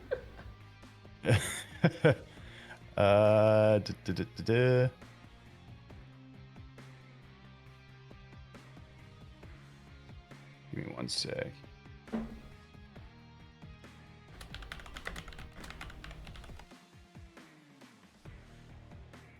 Oh, Sarah, how do I make you mod? You can deal with anything. I just am not a Twitch person. Dude, do you know how to make someone a mod in Twitch? This is how bad I am at /mod and their username. I mean, if you want to ban the person, just click on their name and there's. I'm not paying attention to what's going on the whole time, so it's just /mod. Well, Sarah's already modded in about space? 500 different chats, yeah, and then just copy paste their name or whatever. Okay. Listen, Sarah, I'm going to give you mod because I know you're a mod for everyone else, and I'll trust you for that one. Slash... Is that how we do it? See if that Little works. technical difficulty here. Oh, there we go. There we go. So, sorry, guys. Pro streamers here. Just trying to work out moderators. Dude. Bro re-rolled for so long for Lily, it cooked his brain. Only thing he can do is Dude, it re-roll did. now. Can I just say that account is killing it? I hit level 50 yesterday, straight into farming Nico. Managed to clear Inferno Hoyan as well. I'm cooking on that account.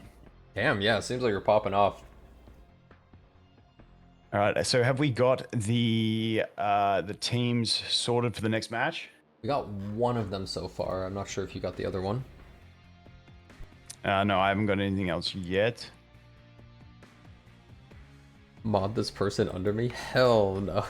All right, so Yay. we have... So we're just Chill, waiting bro. on the Pride Win team.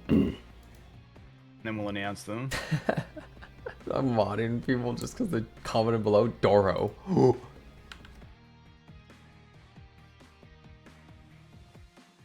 Yeah, dude, 20 hours of re-rolling, it was all worth it. It was all worth it. Well, I'm glad it was worth it. I actually have a lot of fun re-rolling in games. There's actually been times where I've spent hours and hours re-rolling in a game, then I start playing and go, wait, this game sucks, and then immediately stop playing. Yeah, dude, I've done that as well, but like I have fun with entire reroll. It's Yeah, just like I think exactly. people that reroll and don't enjoy it, like they're like, oh, this is dumb, and it like kills the game. It just makes the game Yeah. for me. Okay, so we have the players in. We have Mozoke versus Dude, I don't even- Charo. yeah. I'm just gonna go with Mao. Dude, I don't know. Mo? How do you I don't know. pronounce that name? Mozoke? I'm not sure. Yeah, okay, let's go with Mose. I'm gonna say Mose from now on because I can't pronounce his name. And let's go with that. And Charo. We so see- Charo is from Team Pridewin and Moz is from Team Big. Yep, and we immediately see that Lingluo. You see the value of this Lingluo. Every single player seems to immediately first pick them from these two guilds. And then we see the Sanya into Tiamat immediately, which we saw in the previous one as Yep. well. Seems like since they're teammates, they also probably have similar strategies at the top of the ladder as well. Yeah, I mean, I think these two guilds have just catered themselves towards this bruiser meta. You see that Lingluo being on the Gigabyte as well. With these longer fights, that is going to be very, very clutch. We saw it in value in early matches where those longer fights, as they draw out, like you can just like lap people with that Gigabyte. I'm actually glad that there's so many bruiser matchups because I think one of the biggest problems with this type of game usually is there's usually too much cleave, too much speed needed. But from what we're seeing in these matches, it's not really just about speed. It's really way more about just this longer drawn out bruiser game where it's much easier for people to participate in. Yeah, and the thing is, like, as you get into art, you can't get the perfectly formed team. So running speed cleave and one piece gets banned, you just lose the accessibility to it. Whereas bruisers are normally interoperable, where they all do they're good on their own. So you can just put a team of them and get good results out of that. Oh, we've seen the Heinrich with the Kazuo and now Borgna to round out the team. Wow, both teams going for partially really good CC. The Viper can strip Okay, the and buffs. getting rid of that Doki Doki. Now, Doki Doki is one of those ones so underwhelming in the early game as a pulled unit that you don't even want to build her. But it's that end game PvP where I think is her role. And as you can see, the threat of her and her getting banned, it just shows that. Now, I have no idea who I would ban from Charo's team.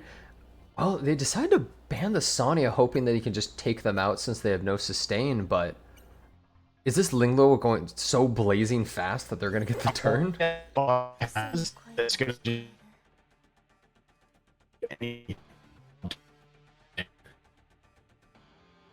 No, okay, I'm back in. Okay, in. yeah, your We're internet, going. you went full robot there. Yeah, I went full Australia mode. Yeah. Okay, dude, bring the full buff blocks there on from Heinrich. Okay, Heinrich straight into the Kazuo, and at this point, there's really just nothing that Mo can do. Wait a second, that Lilith. Hold on, Lilith was not supposed to be unslept here. Wait a minute. We go straight into the bombs here. Lands every single bomb. bombs.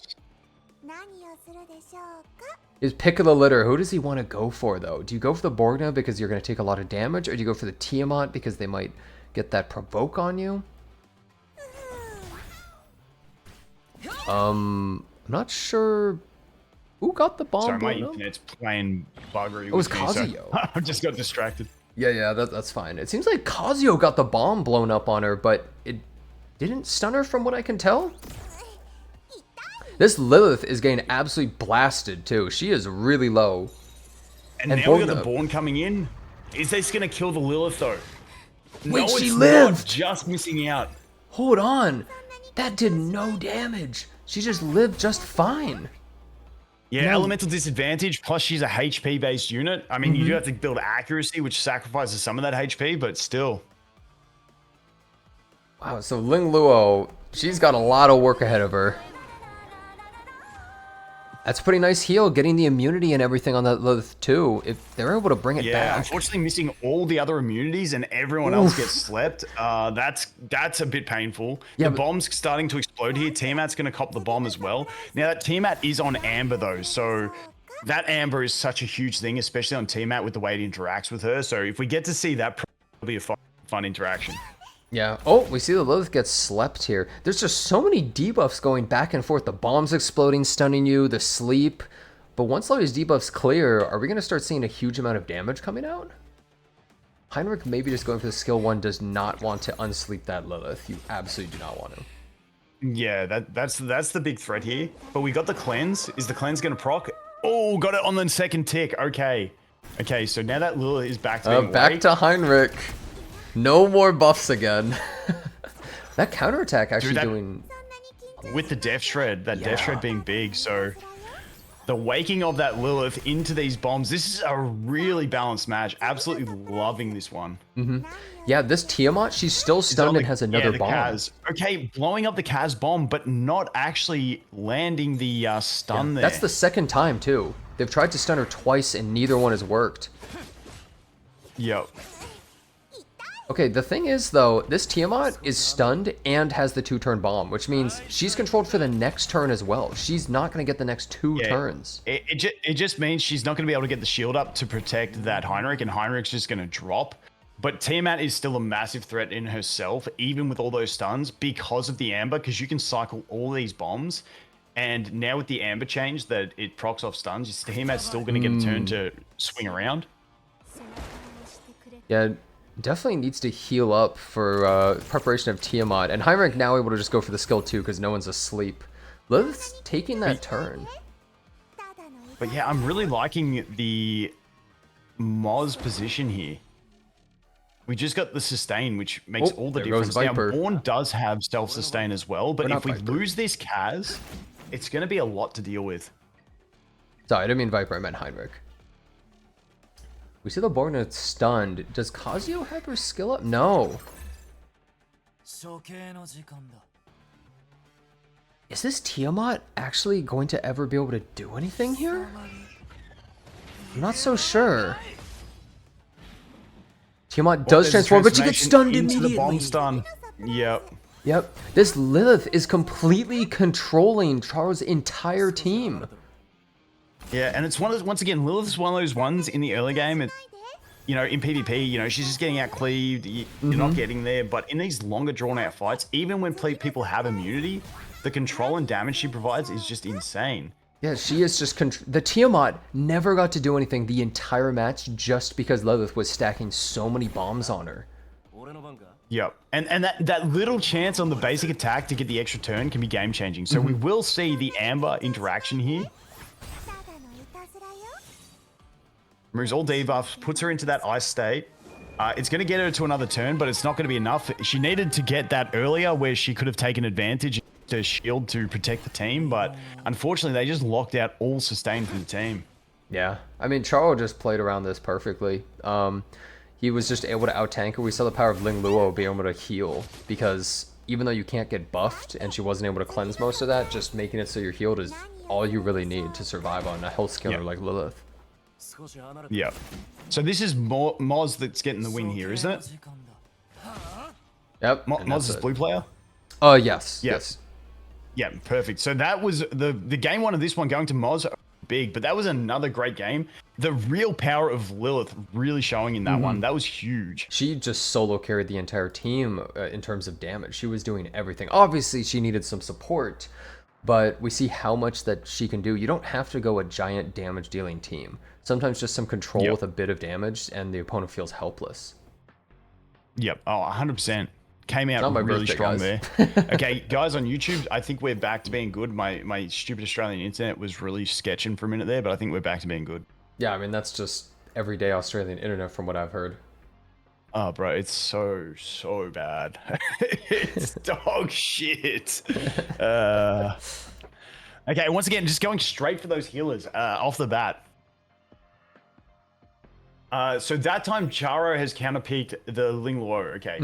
It seems like no matter what you first pick Ling Luo, they value this unit so highly, more than anything else in the game at the moment, just because, well, being able to cleanse some, having huge heals, and potentially building her really fast. And we see Lily this time. There's the Tiamat with Sonya again, and the Viper. This trio makes your team so bulky. Yeah, definitely. And that once again, that's another Lighthouse Tiamat, that one. So opting for not the cheat death that the Amber brings, but just more sustain early on, which can help her get her stacks up as well. So the cheat death is a good idea, but it didn't really do that much in the last match. Oh, we see the Doki again. Yeah, it depends on the interaction. So sometimes if it works and you haven't transformed yet, you actually transform, go full gauge, get one turn, and then go back to base form. Like it's got very weird interactions with Tiamat, which sometimes can be clutch. But I kind of like the Lighthouse play more for a Tiamat in these more bruisery matches. The Amber's more of one for those like against cleave comms. Yeah, that makes sense. And also, I noticed on Doki it has Codex, so would be able to use the skill twice in a row. Yeah, 2 turns in a row. Yeah. Fangus, hold on. Yeah, so Fangus is one of those outlier picks where you build him on heavy crit damage, and like as you're attacking, he's just got that 50% chance to follow up with some big damage. Wow, that's actually really interesting. And do you also know that Fangus is the loudest character in the entire game? Because when I was doing Terratron, he is non-stop screaming and yelling the entire fight. Fun little fact. I didn't even know that. That's hilarious. Okay, banning that Ling Luo, obviously the Holden. Honestly, the Fangus could be super clutch in Charo's team in this one for that extra damage provider, because we got really good control. Like the thing we lack is sustain. We don't even have a single artisan on the team. So it's going to come down to, I think Moz might have the wood here just based on the long match, unless we get super lucky. Tiamat getting banned there. Okay. You want to get rid of that mitigation. But now we have very little damage from Moz. So it's going to be one of those drag out games of attrition, but the sustain up top is maybe too much.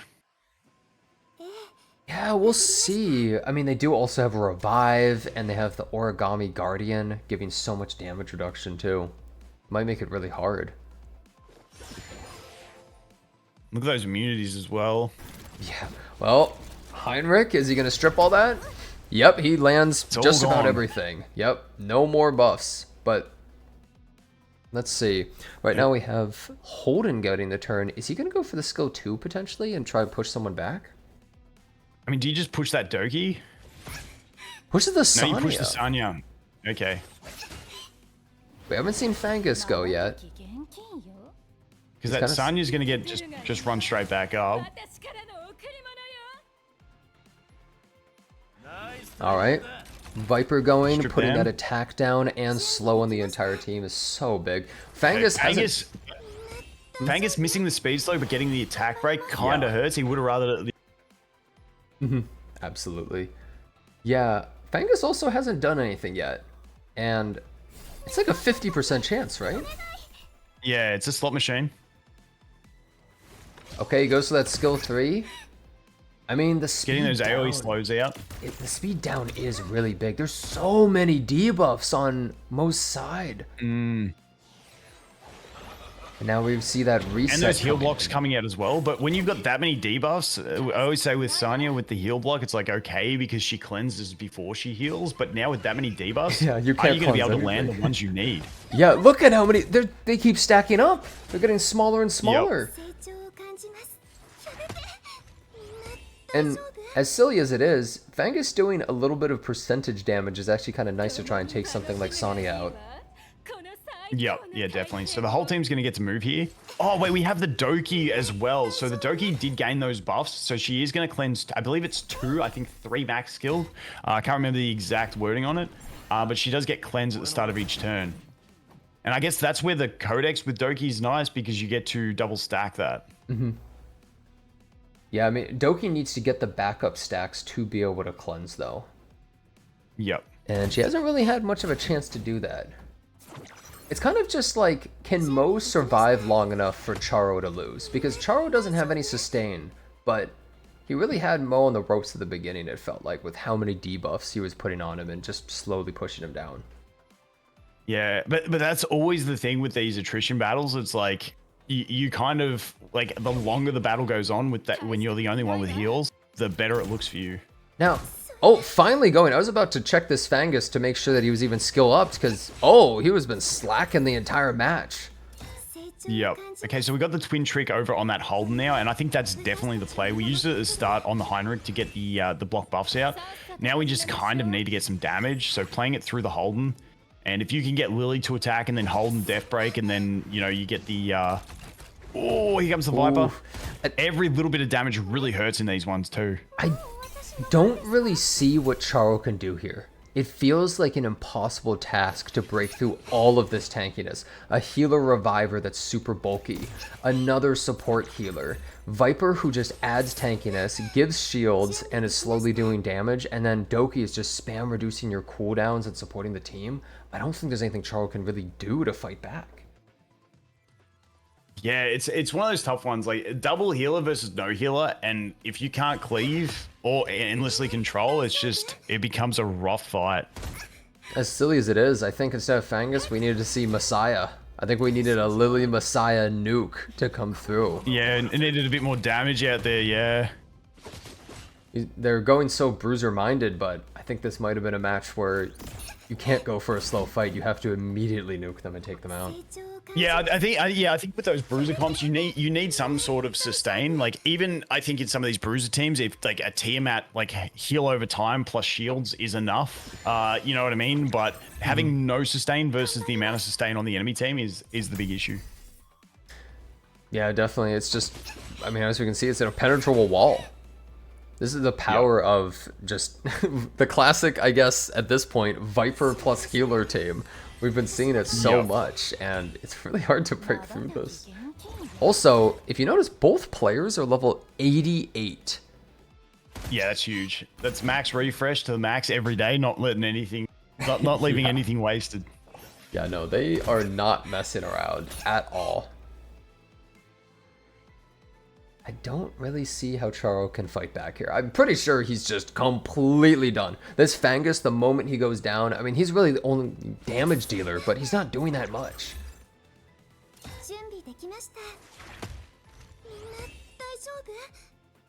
And it's kind of all but over. I hate to say it. Yeah. Yeah, and 2 crits and Fangus is gone, and there's no way Holden Lily is able to fight back here. Yeah. Really crazy that Sonya is the character that got hard nerfed, and we're seeing her in every single match. And the big thing is, like, we got 3 SRs on this team, absolutely just stomping the game. So, like, the SR units in this game, really, really powerful. Well, they're also just so much easier to build because you don't have to use the lattices on them. You get to use the purple ones, which are easier. So you get to distribute your stuff. So especially for a tournament like this, where people don't have everything built. The game hasn't been out for a crazy long time. The 4-star units are so much more powerful because it's so much easier to build them up. You can have so much more. Yeah. Honestly, I'm in the situation where, like, I'm pretty happy with my gold lattice investment, and I've, like, stacked up, like, 8 of them. And I'm just desperate for more purples. Yeah, I used a lot. When I played in the tournament last time, I prepared very heavily yes. and I didn't need to. Yeah, that's 100% the thing. Yep, and this Lily going down to the healer, and it's just all up to Holden, apparently. Yeah. Not wanting to exit without making, by the looks of it. I guess maybe playing on the idea that now everyone, if he revenges every time, maybe we clutch a kill. But A miracle run? I I don't think so. Now it's interesting just to see Doki, the value she's giving this team. She's giving 2% damage and speed, and 2 speed every stack, and she has 8 stacks. So she gives the whole team 16 speed and 16% damage, which is pretty nice, just extra value permanently. Yes, and on top of that, like with her own buff, I always forget which one's backup dancer and which one's with her backup buff, you just get cleanse debuffs at the start of everyone's turn. It's just so damn huge. Yeah, I think the longer this game is out, the more value Doki will have, because there's not many good cleansers in the game either. It seems to be one of the biggest problems, is being able to deal with some of these debuffs. Yeah, I feel like this game compared to similar type games is what it's done is it hasn't made like those overpowered cleansers and strippers. Like obviously Heinrich's really good, but there's no remove all buffs from all enemies. There's no remove all debuffs from all allies. It's it's also everything's gives you a window to still have stuff applied. Well, things are also much more simple. Someone like Heinrich, he strips the buffs and puts unbuffable, but he doesn't like stun you or apply some crazy debuff. Like, once more cleansers come in, he's not going to be as much of a threat. And the game going to Mo. Game 2 going to Moz, and that is going to be the match over. So we are going to go into match 1 went to Pridewin with Hokori over Shiny. Match 2 has just gone to Moz from Big over Charo from Pridewin. And so we are going to go into game number 3. Let me double check who is left from both of those teams. So that is going to be Seishizo from Team Big. Seishizo versus... Whoa, we immediately just got in there. From Pridewin. Big Bear Gazo. All right, so we saw last tournament, Seishizo... He was probably the strongest person in the last tournament, and he was very prepared. Going for the first pick, Lily. We don't know enough about Gazo right now, but we do know both teams are very strong. Yeah, so, and Seishizo, once again, another creator. Definitely go check the man out. He's a great bloke as well. But yeah, Bear does a lot of work over in Prodwin as well, so... I've seen some great stuff out of him, so I wouldn't be surprised if we get some good picks, but he's running out of time on this first pick. Okay, there goes the Lingluo. Crazy that he had to think that long to pick the best first pick apparently in the game, according to a lot of these players. Yeah, I mean, a lot of these high-end players, they are getting around that Lingluo very fast. Now, I don't know if the Lingluo is on her PvE build, because often you are using the bird with in Aurora. But I don't think I've seen it as much in PvP, but I'll have to wait and see. We got double codexes up top. Yeah, we got Messiah opting with the attack buff as well, which is going to give him even extra cleave. Yeah, Seishizo's going just for really aggressive cleave team right here. The double codex is crazy to me. Yeah. Now it's going to be curious. Like once again, do we have Bloodbath on these things from Bear? Like that's going to be the big thing, because often with this Bruiser meta, if you've got Bloodbath, like you live Cleave and then Cleave's done. Might need to pick a Tiamat in the team for Big Bear Gazo. I feel like just a really bulky kind of character that can carry the game and also help you tank. Third Codex on Seishizo's team with that Heinrich being able to use the skill twice in a row. 3 of them so far. Now, I know from the previous tournament, Seishizo was also big on Bulwark sets, so I'm not sure if he's going to have that as well, which I'm assuming he's probably going to outspeed this match anyway, so it's not going to be the most important. But yeah, I do think we see like a Tiamat or a Holden or something like that come out from Bear on this one, or maybe even a second sustain, just to, emphasize, if you don't kill me first turn, I win. But he does go with a DPS. Okay, goes for a Revelation Rosa. They do have 2 cleansers, but... Are you going to live long enough to be able to do that? Now, I wonder, is this Heinrich, is he a damage dealing Heinrich? Because if Messiah gets banned, you don't have a crazy amount of damage here. Yeah, but you do still have all the damage amplification get from banned. the And for the Yeah, class. see, Lily with Mio, if you get stripped, that's a bad situation. Yeah. Because those are cycling super fast. So Lily plus control is like another massive threat. And Kloss. There's Ooh, just so much. Okay. Well, look at this turn order. I wonder if Lily doesn't want to use skill 2. You might hold the skill 2 to be able to land that defense break straight into the Heinrich if you land enough debuffs, but... Well, I mean, you can use Lily's skill 2 on the Mio straight away because Mio's already used her turn. And I think that's kind of the play here. Yeah, that Codex on the Lily is maybe for the extra speed that you can get out of it. Yeah, so that going on the Mio. Yeah. That's a very good point. Being able to just push up again is so nice. Now, how much is he gonna do? Okay, now here? we will have the chance to cleanse these as well. Yeah, with the So supernova. let's see if we can. Yeah, so that increases the healing. If they're below 60, it lets you get to the heal over time. Like I said, it's more of a type shell, I think. But once again, I'm not sitting in the high ranks of the arena. Okay, ops to save it. Not going to risk trying to cleanse that stuff. Yeah, there's just too many debuffs, but is he gonna go for the skill 2 to try and freeze the entire team right now, potentially? Or just try to last the them? play. Okay. No, okay. Must be targeting Viper. Yeah, the big pushback going on the Viper, which it looks like enough. Unfortunately, you do get the silence out of that revenge. Yeah, it does look like he's gonna lap, and now going for a skill reset here. Cooldown increase. Did that land on the Ling Hey, Luo right there? Rahu was the only one that didn't get it. Yeah. Wait, Ling Luo not being able to use any abilities here, that's a huge problem. Yeah, once again, it's that power of dude gets the freeze as well. It's the power of the Lily plus control unit. It's so much brutal lockout that it provides. Just working him down, and now Lily gets to use skill 2 again, just lapping And then so skill 3 hard. again on the Mare or the freeze, whichever one you want, take a pick. Unfortunately, missing 2 of those freezes, but once again, even though you don't have the giga damage in this team, you can just lock out and get through. Now, the thing is, you just don't want that Ling Luo to take a turn, and you're pretty much good. And Another all these freeze coming debuffs. in, and now skill 3 again. Just not able to take Yeah. a single turn. Such a low damage team, just hard controlling him. Yep. God, this Heinrich, even though he's so low damage, realistically, it just doesn't matter because you have a million debuffs and you can't take a turn. Oh, Yep. Viper countering actually, it would Speed be slow's handy, it but could I think it's just too potentially- late for that. Yeah, if it happened earlier though. Yeah. Well, Ling Luo finally got a Yeah, turn. Ling Luo finally getting to use that skill 0 3. I guess heal. maybe the only other thing Bear could have done different was use that Ling Luo skill 3 on the first turn to try and cleanse those block buffs, maybe get something out of it. But yeah, that was just the outspeeding with a Lily plus control is just a huge thing to try and deal with.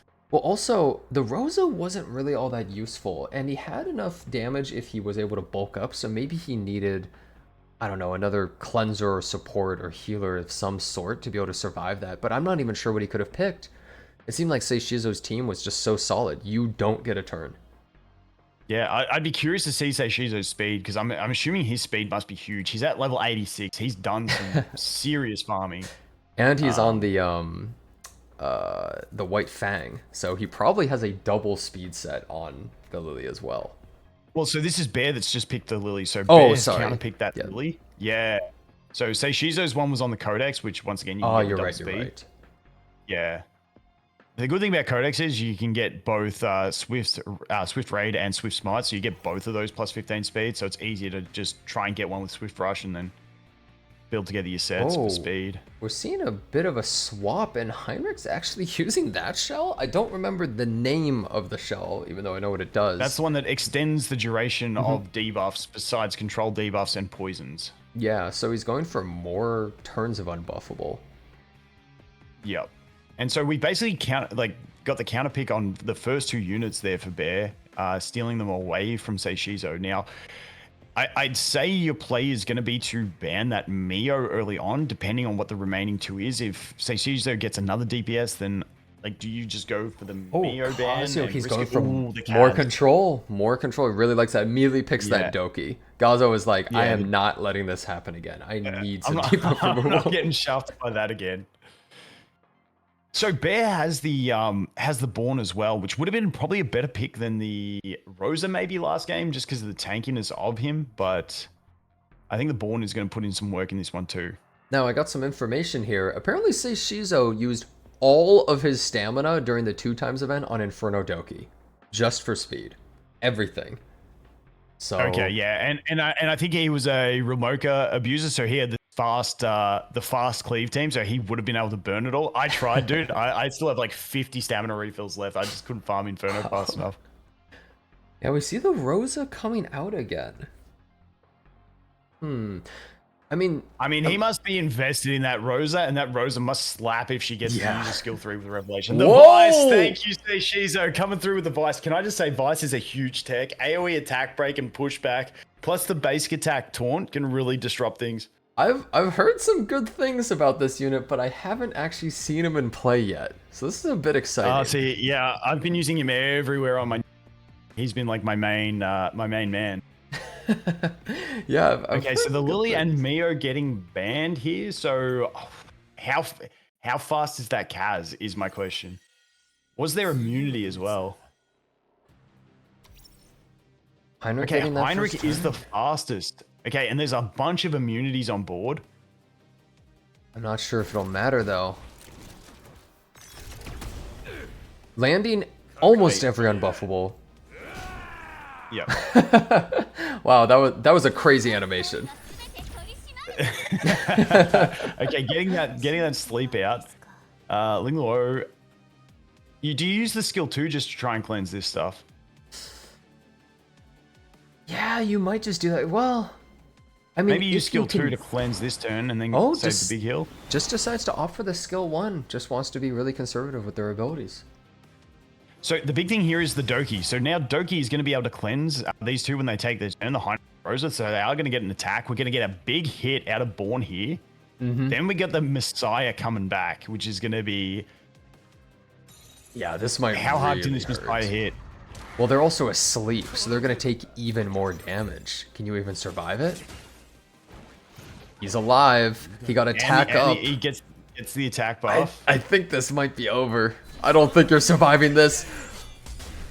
Oh! And that right there, that Rosa is 100% on Bloodbath. You're not going to convince me otherwise. Yeah, no way this that Rosa survives that without Bloodbath. Wait, this Rosa, how much damage is she going to do? She has Revelation. Yeah, I think her Revelation's going to nuke. I think you go in on the Kaz as well. You don't even need to worry about the Oh though, my god! There's the big damage. Oh, and knocking it out. That's why he has been persistent on that Rosa. That Rosa is built. Yeah, that Rosa is built. That Rosa survived a Messiah while asleep and is able to do that much damage. She is just the biggest carry possible. That was insane. Yeah, I think the that must be a Bloodbath play. You can't be not using Bloodbath on that. And then once again, Doki not caring about those debuffs. As soon as she takes the turn, it's cleansed. The only one left is... I mean, no, I'm not even kidding here. Vice is a threat because he heals himself every time he lands a debuff. He double hits with his skill 1 on a taunt and he AoE's attack break. So he just full heals everything he does. 25%. I think this is going to come down to a v1 of Born versus Vice. Wow, wait, you might be right. Wait a minute. Yeah. Is he going to both have solo sustain. carry? Yeah, so this is the thing. Vice and Born both have the sustain. Born's is less though because it's on the basic. And Oh man, wait a minute. So he's going to stop Born using that skill 3 and he's going to keep healing himself. But the problem is, I don't know how much Born heals because he heals based on his damage. No, he gets cleansed. And this is going to be a huge showing. This is going to be a huge showing. He gets the shield. He gets the shield. He's got the Artisan as well. He missed. No, he missed all. He missed the debuffs there. He needs them so he bad. needs to land debuffs to heal. That's the problem. And he missed them both again. No, not enough accuracy. What are the chances? He's going to use the skill 3 here. Lands one of them, gets the 25% heal. Yeah, he needs a lot more than that, though. No, he doesn't, because they are getting super damn low. Now, if this Born kills with the skill 3 here and the shell, that's going to be it. But besides okay. Dude, No, but it was honestly 2 turns in a row missing the 2 taunts. That's what cost him, but that could have been a massive showing from that. That was a good little finish there. I think it was a massive showing. I think a lot of people might have seen that and gone, wait a second, this guy's kind of cool. I kind of want to try that. Yeah, that was a great game. Once again, going into a game 3, this is huge. Hopefully they play some faster games in the next round because I got my son's footy to get to eventually. I want to see Vice again though. I don't know. That was really close right there. Yeah. Dude, like I said, that basic attack does 2 hits of chance to apply taunt, and if both hits would It's a 50% like say heal. If both of them land the taunt, then you get a 50% heal. Yeah, no, that was definitely a nice surprise at the end there. It's kind of like a an anchor sort of unit where you know the rest of your team is going to die, but this character can carry your whole team and the opponent isn't prepared for it. Yeah, the thing that he has is that basic attack taunt. So you can, it's great to lock out single units in the game. Plus the gauge pushback. He's got a gauge pushback on skill 3 with the attack down. Just a solid kit. And don't forget, if he's max HP, that 25% of his max HP heal will get healed to the lowest ally. So yeah. Apparently, like, yeah, he overheals it all the way to the allies, so he actually can really pop off. If he had a little bit more support there, he probably would have just easily taken it. Wow, look at this. The Viper is on the Count shell, giving him a lot of attack and leech. That's a little bit surprising. We haven't seen that yet. Maybe, DPS one from Seishizo. We're starting to see some different shells on some of these characters, and I think that's something that's actually really cool about shells in this game is there's a lot of variety you can do. There's a lot of different builds, and they can really completely change how you utilize the character. Yeah. Running out of time. Seishizo opting for the Kloss at the very end. More I wonder control. if that was an auto pick or whether that was his pick. But I mean, Kloss is still a fairly solid option into there because once again, you got that Lily Messiah, and then you got what looks to be a DPS Viper. So you've got 2 damage options, 2 and 3 fast options, plus the debuffs. But once again, Bear's team looking incredibly solid as well. It's just like the first match what Seishizo has. Like, you either ban my damage and I hard control you, or you ban some of the control and then I kill you with Messiah. So I think he has to ban Messiah. I don't think he really has much of a choice. But then I mean, Bloodbath's the thing. We saw that I think Bear has Bloodbath sets. I'd be banning the Mio, getting rid of that control.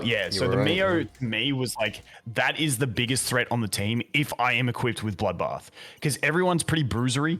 It's a support Heinrich. Everyone's tanky. And if you're on Bloodbath, everyone there is living the Messiah. And I think it's really important as well that the Kloss is slower than a Lily. Because it won't be able to land any defense downs. Actually, there's 3 Bulwark sets, though. So maybe it wouldn't have mattered either way. Yeah, so this is I mean...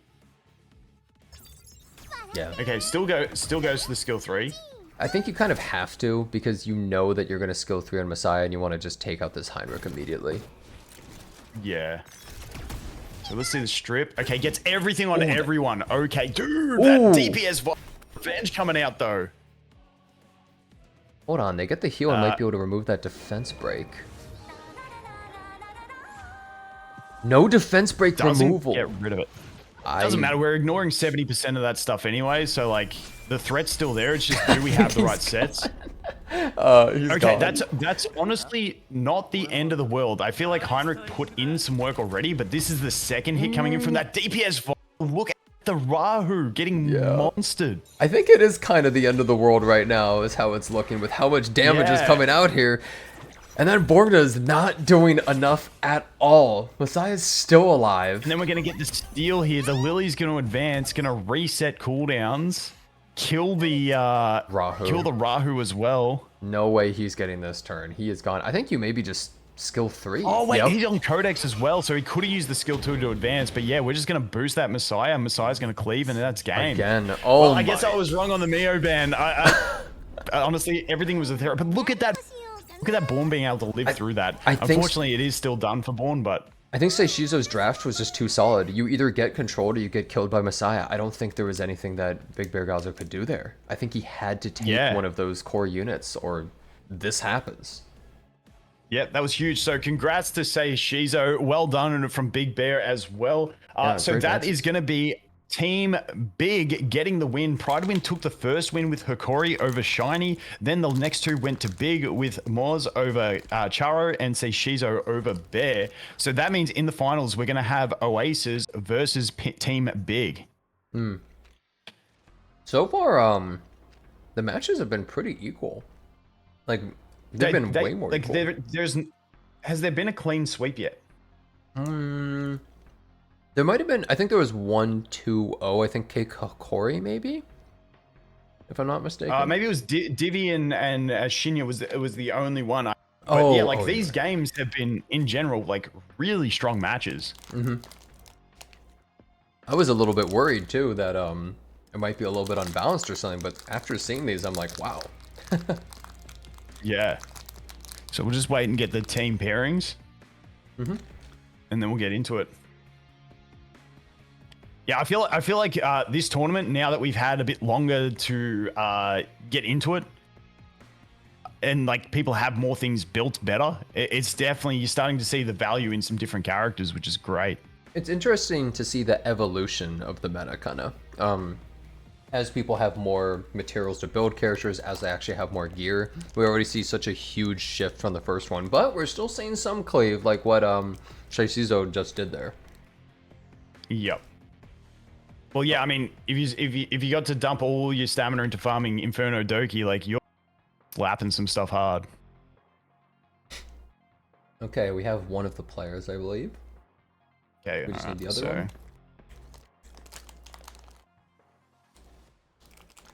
Write this down so we've got this all sorted. Make sure that everything's set.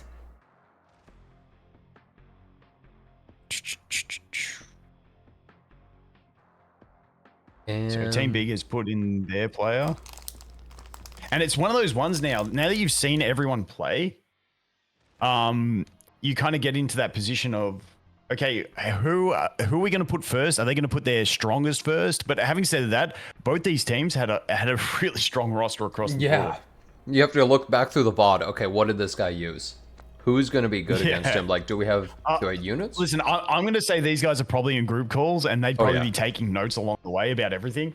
Because you don't get this sweaty without getting super competitive. Absolutely. So we have Yama versus Shiny. So Yama from Oasis and Shiny from Team Big. First pick Rahu immediately coming out, and we see the classic Ling Luo out of Shiny into Holden. Yep. Yeah. Oh, wait a second. Okay, now we're going for the speed. Okay, I was expecting full bruiser, but we've shifted the mix. I do remember, I think it was Yama before, using that combo of the Marvel and the Mio. So was he trying to trick him by drawing him in with the Rahu first pick to have him do that? No idea, but Shiny going super sustained tanky here. At this point, I could see Viper from Shiny potentially. I feel almost as though now Yama has to commit to a super aggressive playstyle or he's just going to lose the long game. He has to cleave him. Yeah, which means that Rahu kind of... Okay, we're going a bit of a balanced play there from Yama. I'm not sure if I like this because if Lilith even gets a single skill off, it could just almost be over. And you have so much sustain. Yeah, I can't remember who was on immunity sets now, so we just got to go in and see. But, you got Viper and Holden to strip to allow that Lilith to place bombs. I feel like Lilith is almost the biggest threat, but then you're also at threat of having them ban your Chiaki and then leaving them with two healers. It's once again, because you don't know what they're going to ban, it completely changes the pick. But if he has immunity, then Marvel and Mio can't really contribute that much here. And Shiny's just going to get way too ahead. Okay, getting rid of the Sanya. Yeah, doesn't want the revive. Yeah. And the Chiaki, just like you were saying. But we got block revives with the Hoyan, so I'm not too sure. I'm kind of... I'm very unsure on this one. I think it's going to come down to, is this the super fast Ling Luo that we saw before that could maybe outspeed, but I doubt it. Okay, it's going to be Marvel Mio. Yeah. It's definitely not fast We enough, have but three immunities though. We have 3 immunities. Holden's the only one getting hit by. So that is the big thing against these speed teams is if you're running speed debuffs, it's not really working as well if you're only hitting 1 unit. Yeah, I'm not really sure what he can do. Honestly, I think Yama is kind of cooked here because he doesn't really win in the long match at all. And Lilith's about to take the turn with the bombs, and then Viper gets the turn after. You're going to be slowed, you're going to be CC'd, and you're just going to get worked down. And the huge thing with Ling Luo as well, when you got so many immunity sets, you just use skill 2, extends those immunities, and then you get to replace immunity on her next turn if you want to, which is huge. Yeah, and well, who are you going to blow up? Do you lock out the Hou-Yan here? I feel like maybe you do, just because she hasn't gotten attacked down yet by Viper. Because she's going to move next. Yep. We finally see a stun as well. Every time Lilith's tried to go for that, we always wonder who actually got bombed because it keeps getting resisted. Yep. And now we see Viper actually getting the turn, and the moment this attack down lands, just no damage is ever going to be dealt to Shiny ever again. Yeah, okay, it's still not landing. But yeah, I don't see an out here for Yama. I just think this is just a real solid team. And this Lilith, I think there's a lot of people who've pulled the Lilith and gone, is she really that good? I think this is her getting... Yeah. Well, it shows that she can not only be a DPS, but also supporting the entire team by stunning the opponent, right? She's doing both of them at the same time. She can solo carry your entire team as long as you have support. You don't have to pick these huge damage units like Hou-Yan or anything like that. You can go for these lower damage units like Lilith and Viper and just grind out the match and win. Yep. Can we see an extra turn here? An extra turn or two? Because the bombs are about to explode as well. Don't forget that. So all 3 of these non-stun characters have bombs ready to explode. So you just poke into the Hou-Yan, get her out of the way, and then it's pretty much it. Now you just got to be careful. You probably don't want Viper to be the one to proc the revenge on the Hou-Yan. Actually, you could reset the Hou-Yan here so she can't even use her passive. Let's see. Yeah, so if you use skill 2 on the Hou-Yan and increase her cooldowns, you're pretty much good. Well, the thing is, I think at this point, Hou-Yan's just not really able to fight back even. Because let's pretend she even just takes out the Viper, just one-shots him. Are you really going to take out this Holden and Lilith with Ling Luo support? Yeah, it's still pretty much there, yeah. Oh. So here it comes. Holden taking it. On the Holden, it's not a big threat anyway. I did nothing. Yeah, Holden's just too tanky. And he's on Bloodbath too. There's just no way he's going to get taken out. That's huge. This was just a complete slaughter of a match, I think. Yama's team just seemed to not have the cohesiveness that Shiny's did. He kind of seemed to flip-flop between 2 separate teams, while Shiny's was just super coherent, bulky, tank down control. And once again, that's what happens in RTA, which a lot of people say these games, you know, it's fastest wins and it's just speed. And it is like that in the early game. Once you get here, it's like those bruiser comps just mesh so well with any other bruisers, I find. And whereas the speed comps, you've really got to have all the pieces, and the other team's not got to. One, you can't get counterpicked into the units, and then you can't get them banned. So it's like in RTA, that speed cleave just becomes less reliable. I'm really surprised you went for the Rahu first pick again. Is that because Shiny relies on it a lot, that he wants to take it, or is he going for something else? And he takes the Hou-Yan this time. Away from him. Okay. Got the Lily pick as well. Now the Lily on the Gigabyte means it's not going to be as fast as possible. But we don't have like. I feel like I can't remember. Was Shiny's Ling Luo fast? It wasn't crazy fast from what I remember, but I might be wrong. This. Oh, so it looks like what Yama's doing is saying, I'm going to have 3 artisan shields. Just all this shell coming out. I think the Chiaki's probably going to get banned, right? And we see the Lilith immediately banned. No questions asked. Not dealing with that, but yeah, you just ban the Chiaki here, assuming, like, I mean, obviously we know the ban already, but yeah, I don't know. Yeah, the problem here is it's pretty difficult to break through this. You have Viper and Holden with 2 sustains. How do you actually take them out? And yep, we see the Chiaki taken out. This could be difficult. Ooh, boy. I mean, I guess, like, and we saw how. I was about to say because we saw the Hoyan into the Holden last match, but it was the opposite Hoyans and Holdens. So I don't know where these guys are at. Counter picks. I don't know about this one. We just see immediately the stun on Holden. Poor little guy doesn't get a chance to take a turn yet. Who's Lily going to push but he is. I don't know where his health's at because he might get a cleanse here. Straight, yeah, he might get a cleanse from both Sanya and Lingloro, but I think Lingloro might be lower than him, so that's where the Sanya cleanse might go. We see the Rahu pushed up, just get that defense buff. How much damage does this do, though? Not a Honestly, crazy respect amount. a little bit. Considering it's early game and he hasn't had time to stack, it's actually quite reasonable. True, and also against a really bulky team, just in general. Yep. So Sonya kind of thinking like, do I just go for you a do skill skill 3 on Viper to guarantee the cleanse coming onto the Holden? Because I don't know Holden's health pool versus the Lingloro health pool. Oh, use it on herself. Use it on actually. herself just to get the increased HP for bigger healing. Yeah, that's a play. Going for the long match. I think you have to think about like, what's my win condition? And I think Shiny knows I should just play for the long game because I can survive what Yama's trying to do to me. Or getting the double cleanse there on that one too is nice. Yeah, now we see Hoyan go, but we didn't really see Hoyan do a whole lot last time. Yeah, but this is the other Hoyan, so I don't know what his is built like. Oh, it better have a lot of damage, because otherwise this Viper is definitely going to survive.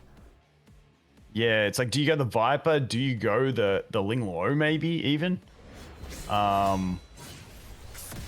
Uses it Yeah, on the that's Viper Viper, Bloodbath. Nowhere near enough, yeah. Yeah, Bloodbath's just doing so much work. It's at 62% health still. And now Holden putting that attack down on the entire dude, just massive damage out of that one on the Hoyan. Yeah, now Viper's... I guess Hoyan did sacrifice a fair bit of her own, so she was low, but just... I don't know, I think that's just going to be tough. Yeah, I mean... Because Viper's not even going to get touched by this Hoyan if he uses his skill 3. Mm-hmm. Yeah, I think you can kind of just rip it, because Hoyan has attack down, so is she really going to be that much of a threat to you? I don't know if it even matters at this point. He's thinking really hard. He goes to the skill 3. Alright, let's see what she does. Yeah, I mean, he kind of just handily tanks that. Fine. Yeah. Yeah, I mean, Lily's able to use that skill 3, but what does Mio have up right now? Skill 3. She does have skill 3 in the power of that Bloodbath set is huge, and we're really seeing that come through. Okay, Rahu has the chance to finish off Viper, and that would be really big. He does take him out. Oh, that's really big. That was through that Bloodbath, because the last hit, like, you saw the Bloodbath proc, and it didn't look like it did that much, but dude, that was a big hit. Maybe it was a crit difference. I didn't see if the last one was the crit. But the problem is here, it took him all this time to take out pretty much the least tanky unit on the team. And now Sonya, she's 3 turns away. And don't away. forget, we got the revive to come back too, because it wasn't Hoyan that got the kill. So now you really need to nuke that Sonya. We do have 3 turns though on cooldown. Yeah, but the problem is they're all slowed. So Shiny's team is just going to be lapping them. It's going to be a little bit faster right here, and she might get that skill up because you have 2 healers. How do you kill a giant tank like this that heals themselves and has another healer with increased HP from their ult and Gigabyte? I don't think it's possible. Well, I mean, if you do, what's Mio's cooldowns at? Where's Mio? Mio's got another turn. Yeah, she needs more time. I don't think she has her skills maxed, possibly, or maybe I'm wrong, but Rahu going for skill 3. He does a nice chunk of damage, just like you said before. That Sonya is definitely taken a significant amount, but look at her health. Each heal. Oh, and down goes the Hoyan. Yep. If we get the freeze, didn't get the freeze either. The Gigabyte comes through, double healers into the revive. I think that's kind of the pivotal point there. I think if that freeze came out on the Sanya, it could have been way different. Yeah. Shiny was really trying to... I mean, we did have the cleanse, though, as well, that came out from the Ling so... Shiny was just going for a super long match. He knew as long as I drag this out a little bit, it's over. Yalmar's trying to rush down, but just really didn't have the damage. And I think part of the problem is the disconnect between having Rahu and Hoyan. I think he really just needed pure damage, someone like Messiah or someone that can just completely nuke. Because, I mean, that did 16,000, which was really good from Rahu, but it just feels like Rahu doesn't really fit with how aggressive he's trying to play. And Viper's back. Yeah. Oh, baby. Unfortunately, the immunity's on 2 of them. Missing the freeze on the Viper, getting into the revenge as well. Yeah, Sonya got finally stunned, but it's a little bit too late. Actually, this Viper's already so hurt, he's gone. He's gone again. Goodbye, Viper. Wait a minute. Hold on. Maybe I should take back everything I said. Maybe this Rahu is going to scale so hard in this match. Yeah, I mean, Rahu is the late game specialist, and don't forget those artisan shields just keep getting bigger. And when we get the extra cooldown reductions from the Lily, like you can get more uptime on that as well. So yeah, Mio's got her skill 3 up, doesn't she? 1 turn away. Yeah, this Rahu. Okay, and Mio's skill 2 is not maxed. You were correct earlier because it's got a 4-turn cooldown. Yeah, I mean, let's be honest. How many lattices could one man have? There's no way. It is true. Goes to that skill 3 right here. Does push back that Sonya a bunch. We see that counterattack into the defense break, though. That's pretty nice. Lily has skill 3, but is she just going to go for the skill 1 connected to Rahu? Goes to the skill 3. It landed on the Sanya. The others who had the immunity. Yeah. Lily dude, that revenge hurts. She's about to get taken out. Just one more hit. Rahu, though, okay. There it is. There's the artisan shield, giving her a little bit more time. Big turn. How much damage does this do? Defense buff as well. Doesn't do a crazy it's not going to be enough. Oh, that's huge. Landed the defense down on Rahu. Since he scales off defense, that actually reduces damage by a ton. Sonya is 3 turns. The big thing is, like, look at the shells stacking up on this team. So don't forget that when Linglo heals with those shells, which happens at the start of your turn, it can also cleanse on her passive. So, like, you're just not getting any freezes in with that Mio. Oh my, look at that Linglo's health. That's with a defense broken Rahu. So he has reduced damage, and he did like more than a third of her health bar in a single hit. Lily's barely hanging on. And another shield coming out there, just getting these artisans to carry. Oh my god, who needs support when you have artisan? It does everything by itself. Yeah, let's see now. Let's have a quick look at the cooldown on the next artisan. We got max cooldowns on both artisans, so unfortunately, Lily pushing that Rahu up. Oh my god, the damage of Rahu, he's scaling so hard. Yeah, dude. Wait, we see the revive. Because now it's like, do you revive the do you revive the Viper knowing that he's gonna get tapped? Yeah, I think I was wrong earlier completely. This Rahu, how are you gonna kill him? Let's pretend you kill the Lily. Can you beat this Rahu fast enough? Oh my god, a full team freeze! Full freeze, but we do have those. How did they not proc a cleanse there? And this giant nuke comes in from Rahu. Rahu gets the turn. So this is the big turnaround with Rahu. Dude, you know what the crazy thing is? How many times that Lily has been saved by the bloody artisans. And now we get the reductions. Oh, this is such a flip. Yeah, what an insane turnaround. See you later. Oh, the whole time, I thought Shiny was just waiting for the late game, but it turns out Yama was waiting for the late game for Rahu to completely single-handedly win. Goes on there, but like once again, just cycling those shields, protecting that Lily. Now, what's Holden's cooldowns looking like? I'm gonna be real. Who cares what Holden's gonna do? This is the Rahu show. Rahu is gonna solo this entire thing. Boom! Oh, dude. The triple artisan doing so much work. Well, actually, After it was dual for most. we just spent 5 minutes just talking about Yama's unbalanced team. He I was just wrong. turns it I was around wrong. with the Rahu in the late game. There goes the. There's So a once little- again, this is still turnaroundable. If that a word, holy shit. doesn't CC, even if we matter. land these freezes. Oh my god. okay, Rahu, that's another gonna be artisan it. shield. Okay, I'm starting to think this artisan shield might be a bit too good. It's kind of like an infinite. Oh, there it is, another one. It's kind of like It's an the infinite cheat code, health bar. yeah. Rahu, Dude, the turnaround my with that Rahu late game scaling is just massive. I guess on my new account, my last 2 pulls have been dupe Rahus, so he's sitting at 2 Well. dupes. We're gonna start cranking this guy. Yeah, he seems to be the ultimate hyper carry in these fights. And the defense buff is also so big. Giving your whole team defense Yeah. buff while doing damage is just insane. And we see another artisan. Make it stop. In Stop praise. the artisan. Yep. And Holden is gone. Another artisan. Just, why not? Out giving it a- sustaining double healers, that's huge. Honestly, that was an amazing match. That's probably been my Yeah, that was besides insane. the Vice one, if Vice would have won, but that is huge. So Yama taking a game now. That is 1-all. Now we go into Cider. Yeah, the only downside to that match is you're going to miss your kid's game. It's over. No, I've got. He starts in 2 hours and 40 minutes, so I think I'm gonna be good. Oh, you're fine. There's no yeah. way it's going to take that long. Yeah.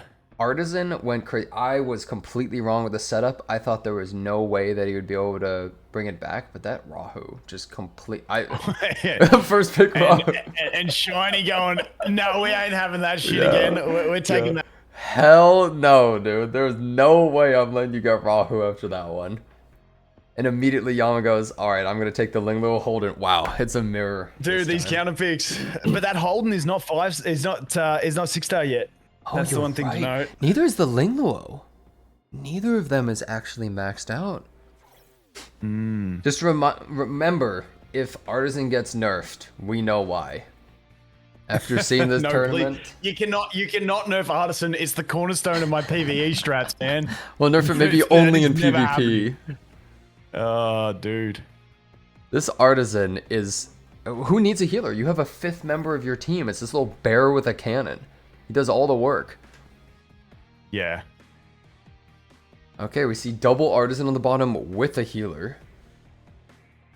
Okay, getting that Lily combined with that Rahu again. Yeah, Shiny is kind of like, This hey, I time kind on of like what you Shiny's did. team, not Yama's team. Yeah, we're sort of going, wait, how did you do that again?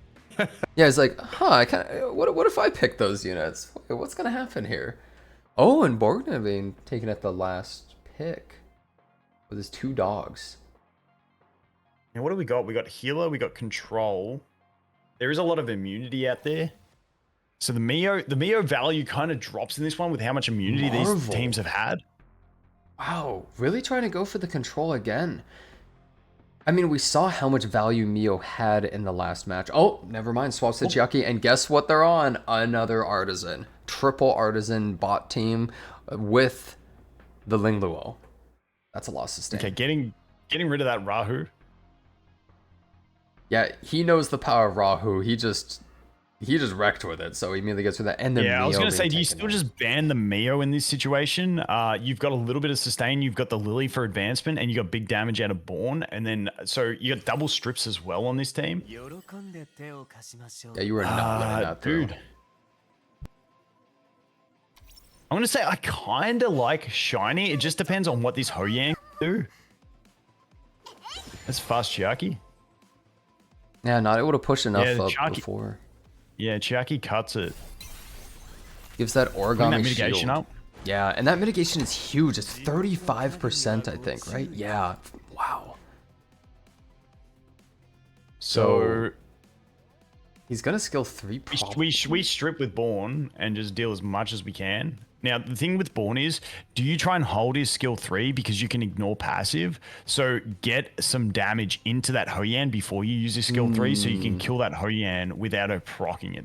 I'd say that is the question that you're kind of posing to yourself at this stage. He just goes for it. He Go rips straight it. for it.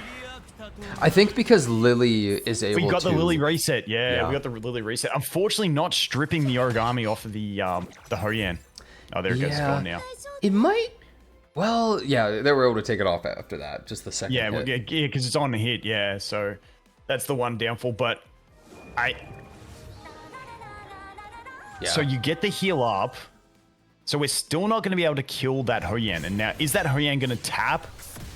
That No. didn't really do a crazy amount of damage. I didn't see the text. Was that a blood? Was that blood? Yeah, it's bloodbath. Yeah.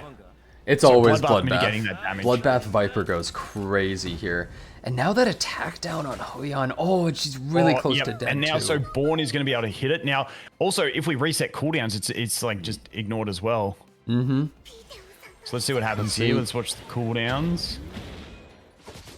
Did that land on Yes, the we Lingo? increased. We had. Yeah, it did, I think. Lingo doesn't have anything. Linglo's, yeah, +1. Yep. And also the Hoyan's +1 on her passive as well. So regardless, we get to deal with that. But I mean, we're going to deal with it anyway with the Born. Yeah, I mean, I think Yeah, Holden Born's just got skill 3 up. Holden just goes for, well, he could skill 2 the Borgna if you wanted to push him back so that Hoyan is safe. Oh no! The Goes for it and resist. misses both activations. Oh my god. That is so unfortunate and just takes out. Dude, that damage Oh my on the hole god! as well. Dude, that was massive from the Born. How did he hit that hard? That was insane. He killed both. All right, so that's game 2 going to Shiny, which means match 1 goes to Team Big with Shiny over Yama. But once again, massive props to these two players. Yeah. Did absolutely fantastic. Once again, going to match 3 again. He needed his Rahu. He really needed that Rahu. Dude, that Rahu was huge. Yeah, that was really unlucky. Yeah, that was a great match. That the pushback didn't happen, but it might have been over either way. Seeing how much damage that did. Alright, so what's the next matchup right here?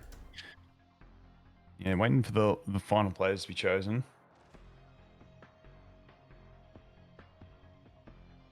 Yeah,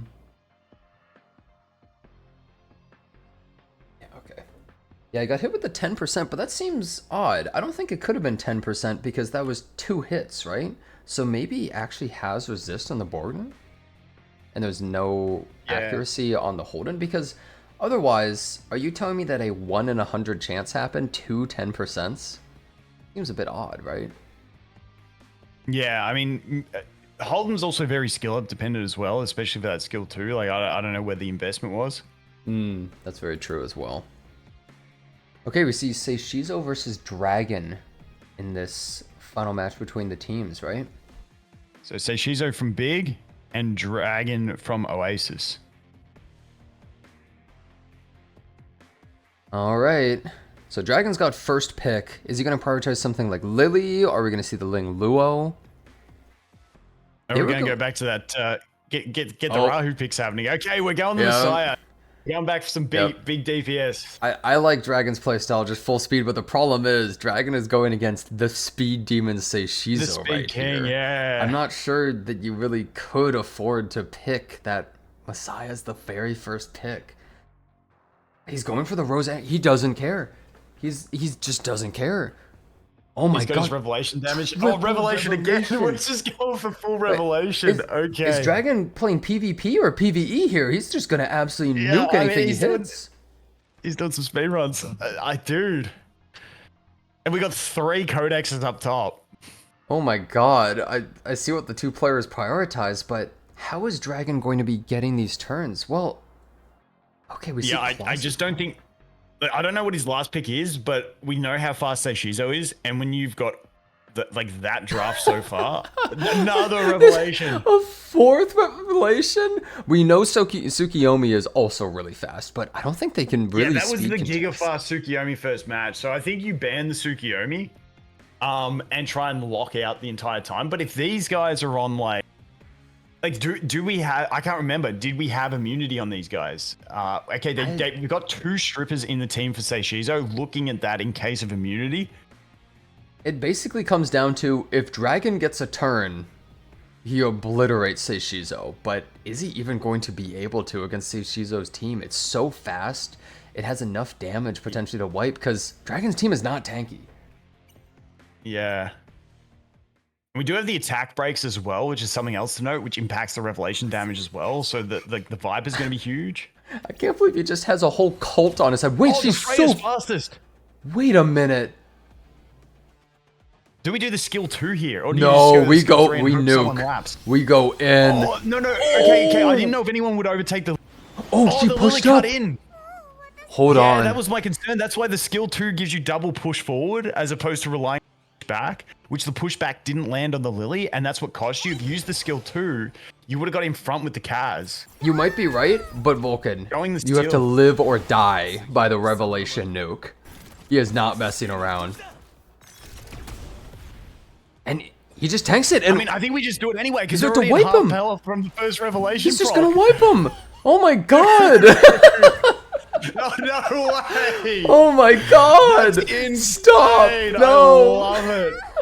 Dude, that's the new meta. Just bring 4 units with revelation. Just if I get a turn, you Unbelievable. lose. Just spam revelation on every support too, because if you get a turn, they still pop off. Oh, dude, I love that. Can I just say that? Like, that's.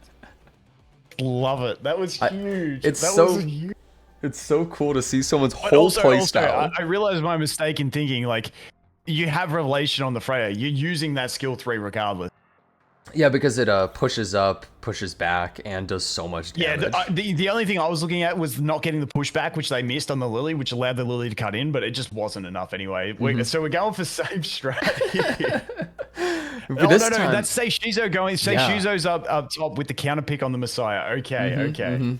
yeah, he's like, okay, we need to change this up a little bit because I think since he wants to go so fast, he wants the Messiah. But the problem is now his Lily was taken away. Oh wait, hold on.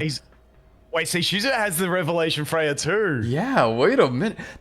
Aren't you shocked by how fast that Freya was in the last match though? It was so fast with Revelation doing that kind of damage. That was insane. Yeah, I don't know how you get that fast with revelation because I mean I guess you force feed 12 pieces of Swift Rush on your actual pieces, and I can't remember, does revelation get Swift Raid or not? But yeah, I don't think whatever so. it is. I don't think so, but I might be wrong. Wow. Okay, so we see the Ling Luo. Say Shizo actually playing. Oh. Hey, the Vice Man coming Okay. out. I love it. Okay. I love it. I love this character, but is it really the best pick against Revelation? That's all percent HP damage. Is he able to actually bring it back? The Hoyon is the final Okay, so one. yeah, Revelation gets Swift Raid. So my assumption is that the modules are going to have 12 piece of Swift Rush on that Freya, and then you run a Swift Raid piece in it as well to match with the Swift Raid, and that's how you get so That's fast. insane that they have that level of gear, though. That they're able to do 12 pieces of fast gear on Swift Rush and then also have Swift Raid. That is unbelievable. But Yeah. I'm a little bit disappointed in Dragon right here for only having 2 Revelations on the team. Huge downgrade from the last team. It's kind of sad, but I am kind of liking Dragon, provided he's faster with the Lily. I'm assuming his Lily's going to outspeed, but let's see. I love gimmicks like this, though. Oh my god. Wait, he's able to... He's got a slow Lily. Wait a minute. That's so much Dude, damage! Revelation! Oh my god, okay. Oh, Okay, get some heals there. The attack down is also really big. Since I Really believe important for that Revelation needs Revelation. Yeah, Revelation needs high attack. Yeah. So this immunity is huge. So we are going to get a hit out of the Messiah here. Yeah, him getting that turn is such a The big deal. pushback from that Vice is another thing. We had the attack down and the pushback. So even if Lily boosts one of these two, they're not turn before the Messiah. And Messiah is actually going to get to nuke here. And he has the count. So that Messiah could just wipe the team. Yeah, I think you might be right. The only one who survives is maybe... Do you skill Lily? 3 here? Yeah, I was going to say, do you skill 3 to try and reset the Messiah? No, And he has missed it immunity. on the Messiah. He has immunity. He can't be Oh, he reset. does too. So there was just nothing you can do. And you're gone. Game. Yep. Dude. Wow. Okay, 2 just pure cleave demons against each other. We see the Revelation finish at the very end there. Oh my god. Okay, so that's 1-1, isn't it? Yep, it's 1-1. Which Revelation cleave is going to beat the other? Well, I guess that wasn't Revelation much there. Okay. but- Okay, let's see. Who gets so we've got Dragon getting first pick on. So just keep in mind, if say Shizo wins, then the whole tournament goes to big. So this is a very big decider. This is match point. Wow, yeah, I mean, and it all is based on Messiah or Cleave and Revelation. The whole tournament, that was all these slow I think we know fights. what we're going to see. I don't think we're going to see any changes to this.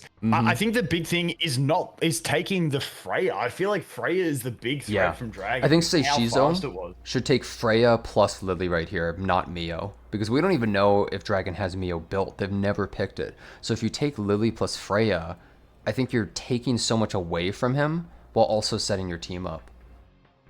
And we know that say Shizo has right there. We see the Revelation as well. So she's buffing the team and nuking it, combos with the Lily even.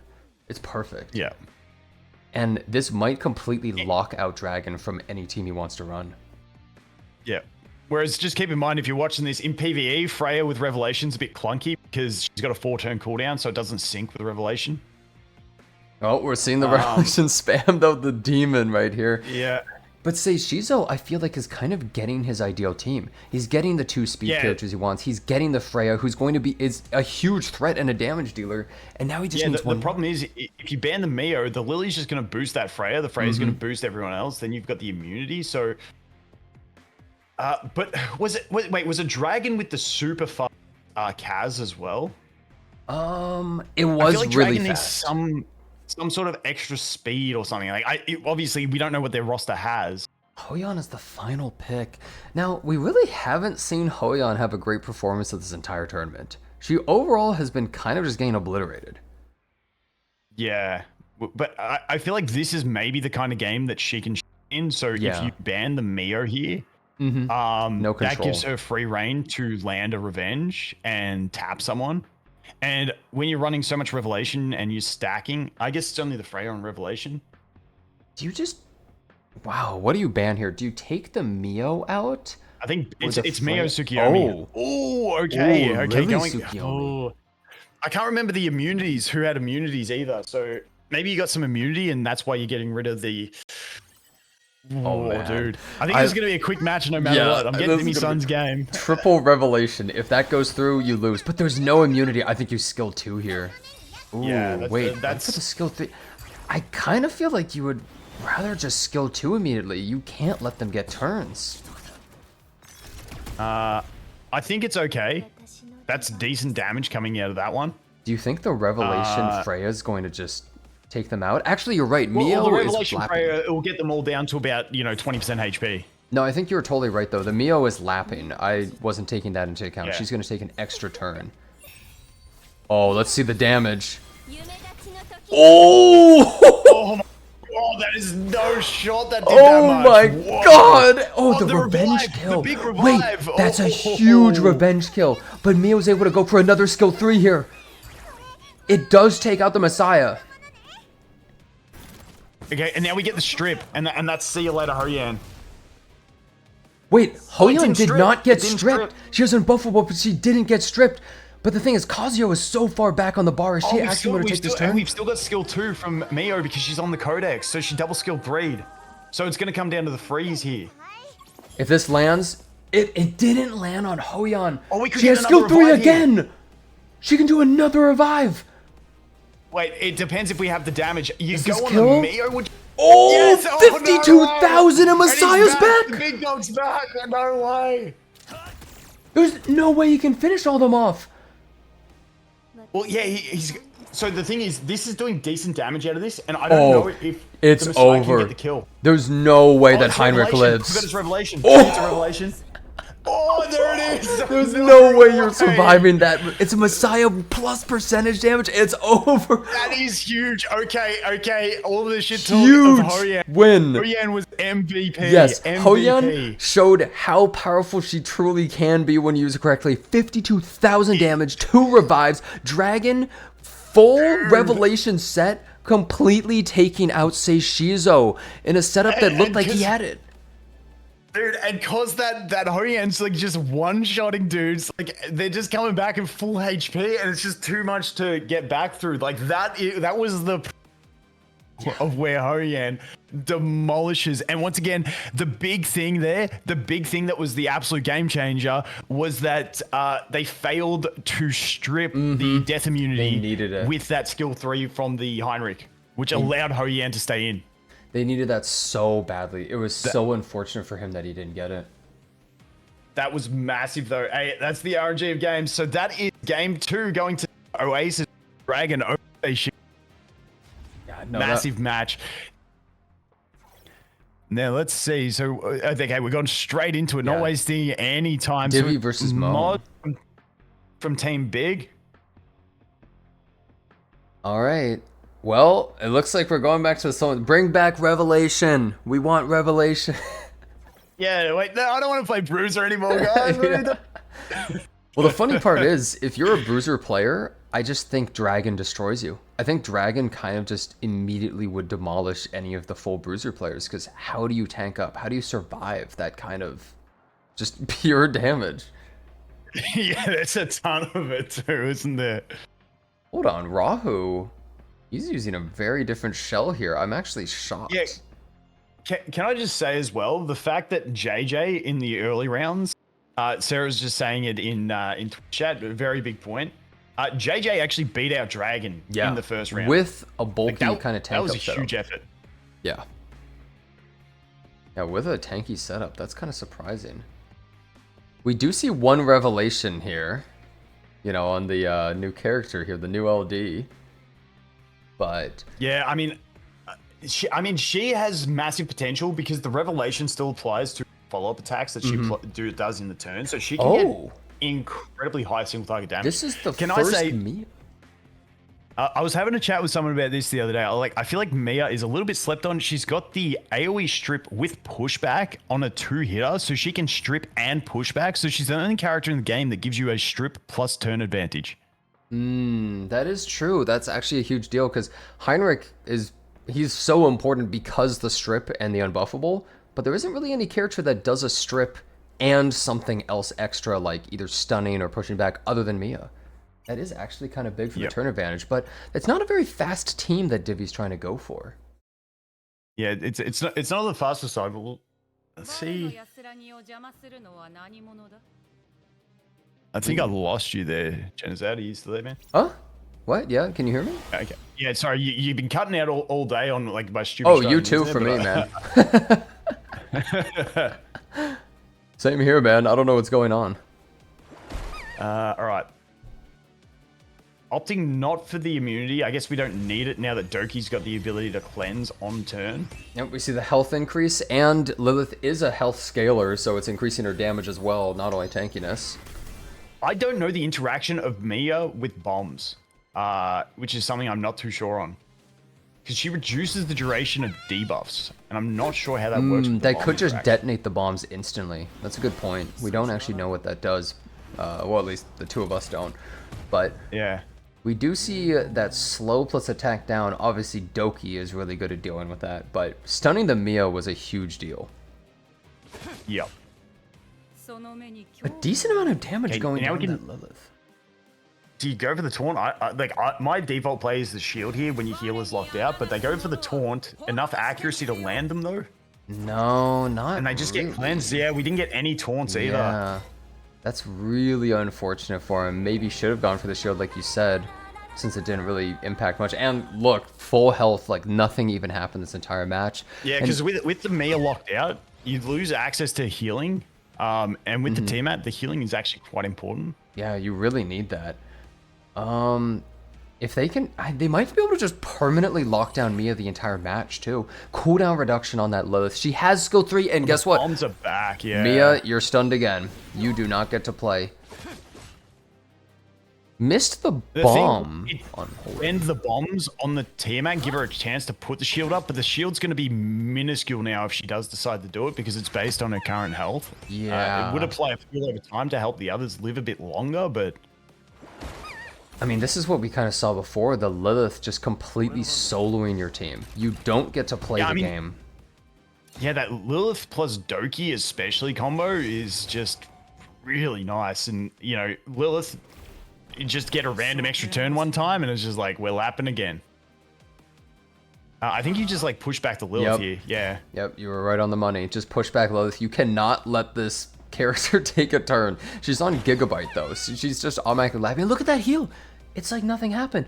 How do you kill this Lilith? She got a max health increase. Oh my god, a second max health increase on this health scaling Lilith. Increasing that damage of those bombs as well. Wow.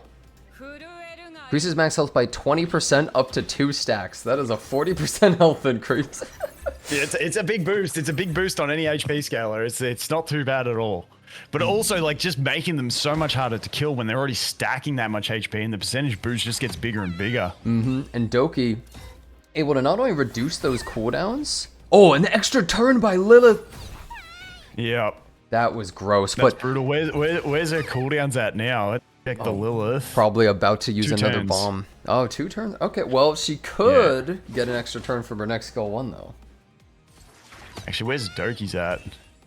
Yeah, Doki's got 3 turns on her skill 3, 2 on her skill 2. Now, Mia's finally going to get a turn. The first turn of this match, she gets to play the game. Just heal up, yep. Yep, you need that. Needed it so Okay, and bad. it did explode the bomb on the Tiamat. Oh, wait, you're right. It is kind of a negative on bombs, the Mia. Yeah, it doesn't actually cleanse them at all. It just reduces its duration by 1, which blows it up on you. Yeah, that's a huge deal. As you can see, Mo is just spamming left click on this Mia. Just throw everything at them. Don't care about anything else. The moment I take her out, it's over. Jeez, all those gigabytes in the long fight starting to put in work. Yeah, Gigabyte actually goes crazy here. Just another skill. Just kill the Mia. Just keep throwing the Mia. Oh, wait, you have a skill 3. They're scaling so... Still kill the Mia. Don't even care about upping the health bar of your team. We do see that shield. Dude, 1 turn left. If he had that skill 2 ready, it would have been huge because we're about to see some... oh, no, wait. Do not get the extra turn. That would be huge. That would have been nasty if you got an extra turn, but there's always that chance. There's that pushback coming in, and that could be handy. Where's Holden in the gauge? Wait, we're on Gigabyte with the Lilith. I was going to say, if that Holden could have reset the Lilith again, it'd be huge, but unfortunately, the Gigabyte's going to come in, and that get her bombs. Well, it's just, how do you break this wall? How do you get through this? They're so bulky. They have 2 healers, one of which can revive. The other one gives a permanent speed boost to the team and cleanses everything. They do get a nice counterattack there, but it doesn't really do anything. The Gigabytes are going to come in here, and that's going to be the issue. Yep. This is one of the rare matches where Viper feels like he's useless. We normally see him put in a lot of work. Yeah, he's not needed in this matchup. So here comes the bombs. We only see 2 Tiamat bombs. transforming. Yep, stun the Tiamat the Okay, moment she and going for the transforms. stun on the Tiamat. Okay. Okay, hold on. This is skill Do you 3. push back the Sanya, or do you save that skill 2 to get the Lilith on the next rotation? Because you're not going to die in this meantime. So I think holding the skill 2 for the next rotation and using it on the Lilith to lock her out is the way you can possibly have a chance. Also, that did a lot of damage. Yeah. As the match goes on longer and longer, Holden is going to be scaling pretty much better and better, and Lilith is actually going to scale worse potentially. Let's see. Okay, the Gigabytes, man, just like so much turn advancing. Yeah, every single rotation of turns just an extra 30%. That means every 4 turns. Plus that extra speed from the the Doki. Yeah, every 4 turns that your opponent, or like rotations of characters, you're getting an extra turn on your opponent. Oh, the cooldown reductions. Shit. The bombs come out again. 4 bombs coming out. No. See, man. Just finish off that Just trying to lock out that Tiamat. The moment Tiamat's about to go down, the moment she goes down, losing that tankiness and a huge threat. We see another ult and by the boost. The boost is going to get it. They're going to lap. Yep. So many turns just outmaneuvering them. Dude. Yeah, I think that's probably going to be it for this one. I don't see how Divi comes back. There's just not enough damage. And like I said, the way the Mia works, exploding the bombs faster is kind of a disadvantage. Yeah, she's actually just kind of useless for debuffing the team here, unless you're already stunned. Well, There it goes. But now your bombs are just like, yeah, I don't know. yeah. Oh, yeah. What do you do? Yeah, this is just one of those, like, dude, the Lilith has been, like, we've seen some great showings from a lot of different characters in this one. Yeah, but this is one where, I mean, Lilith is just soloing everything. We saw resist from Viper, but like, who cares? He does no damage. I mean, we've seen that Holden can do damage, but I just don't know if he's gonna have the time to put in. I feel like he's bombed. It's just not gonna be enough. He's bombed forever. He is never getting another turn. He is gone forever at this point. Yeah, as the match goes on longer and longer, let's see. So all Animuses now take how much more damage? Seems I don't know where the tooltip is for it. I think it's under buff. It says every 20 total actions, both sides deal 20% more damage, healing and shield decrease by 20%, and it's about to be 80% more damage and 80% less healing and shield. Yeah, well, I mean,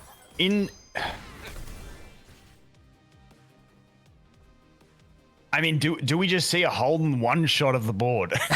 Like, no, you stun him. I guess that's the holdout hope, but I mean, does Mia have skill 3 ready? No. No. Do you think Holden would have been able to one-shot the whole board? Maybe. I mean, that's the only reason you're still staying around at this stage is that hope. But dude, the Lilith's just too much.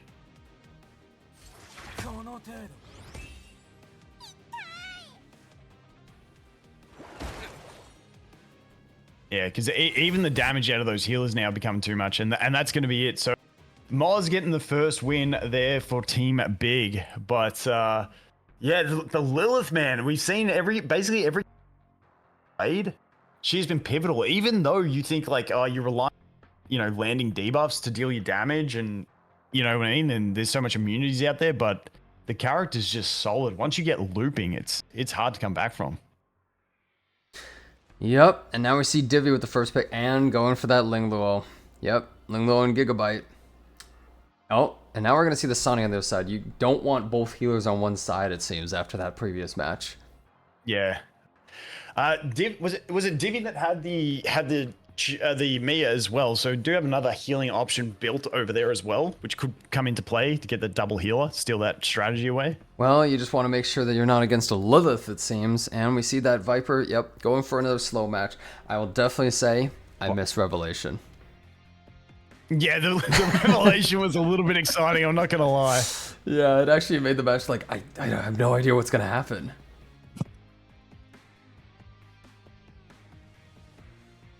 So, I believe it was Divi that had the Viper last game, wasn't it? I'm getting so many counter picks that I'm forgetting.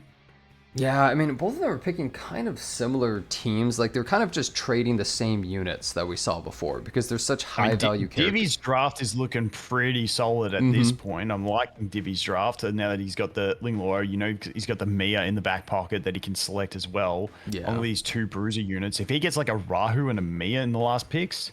We saw what the Lingluo plus good. Tiamat does, too. It can completely pop off and just wreck the opponent's team.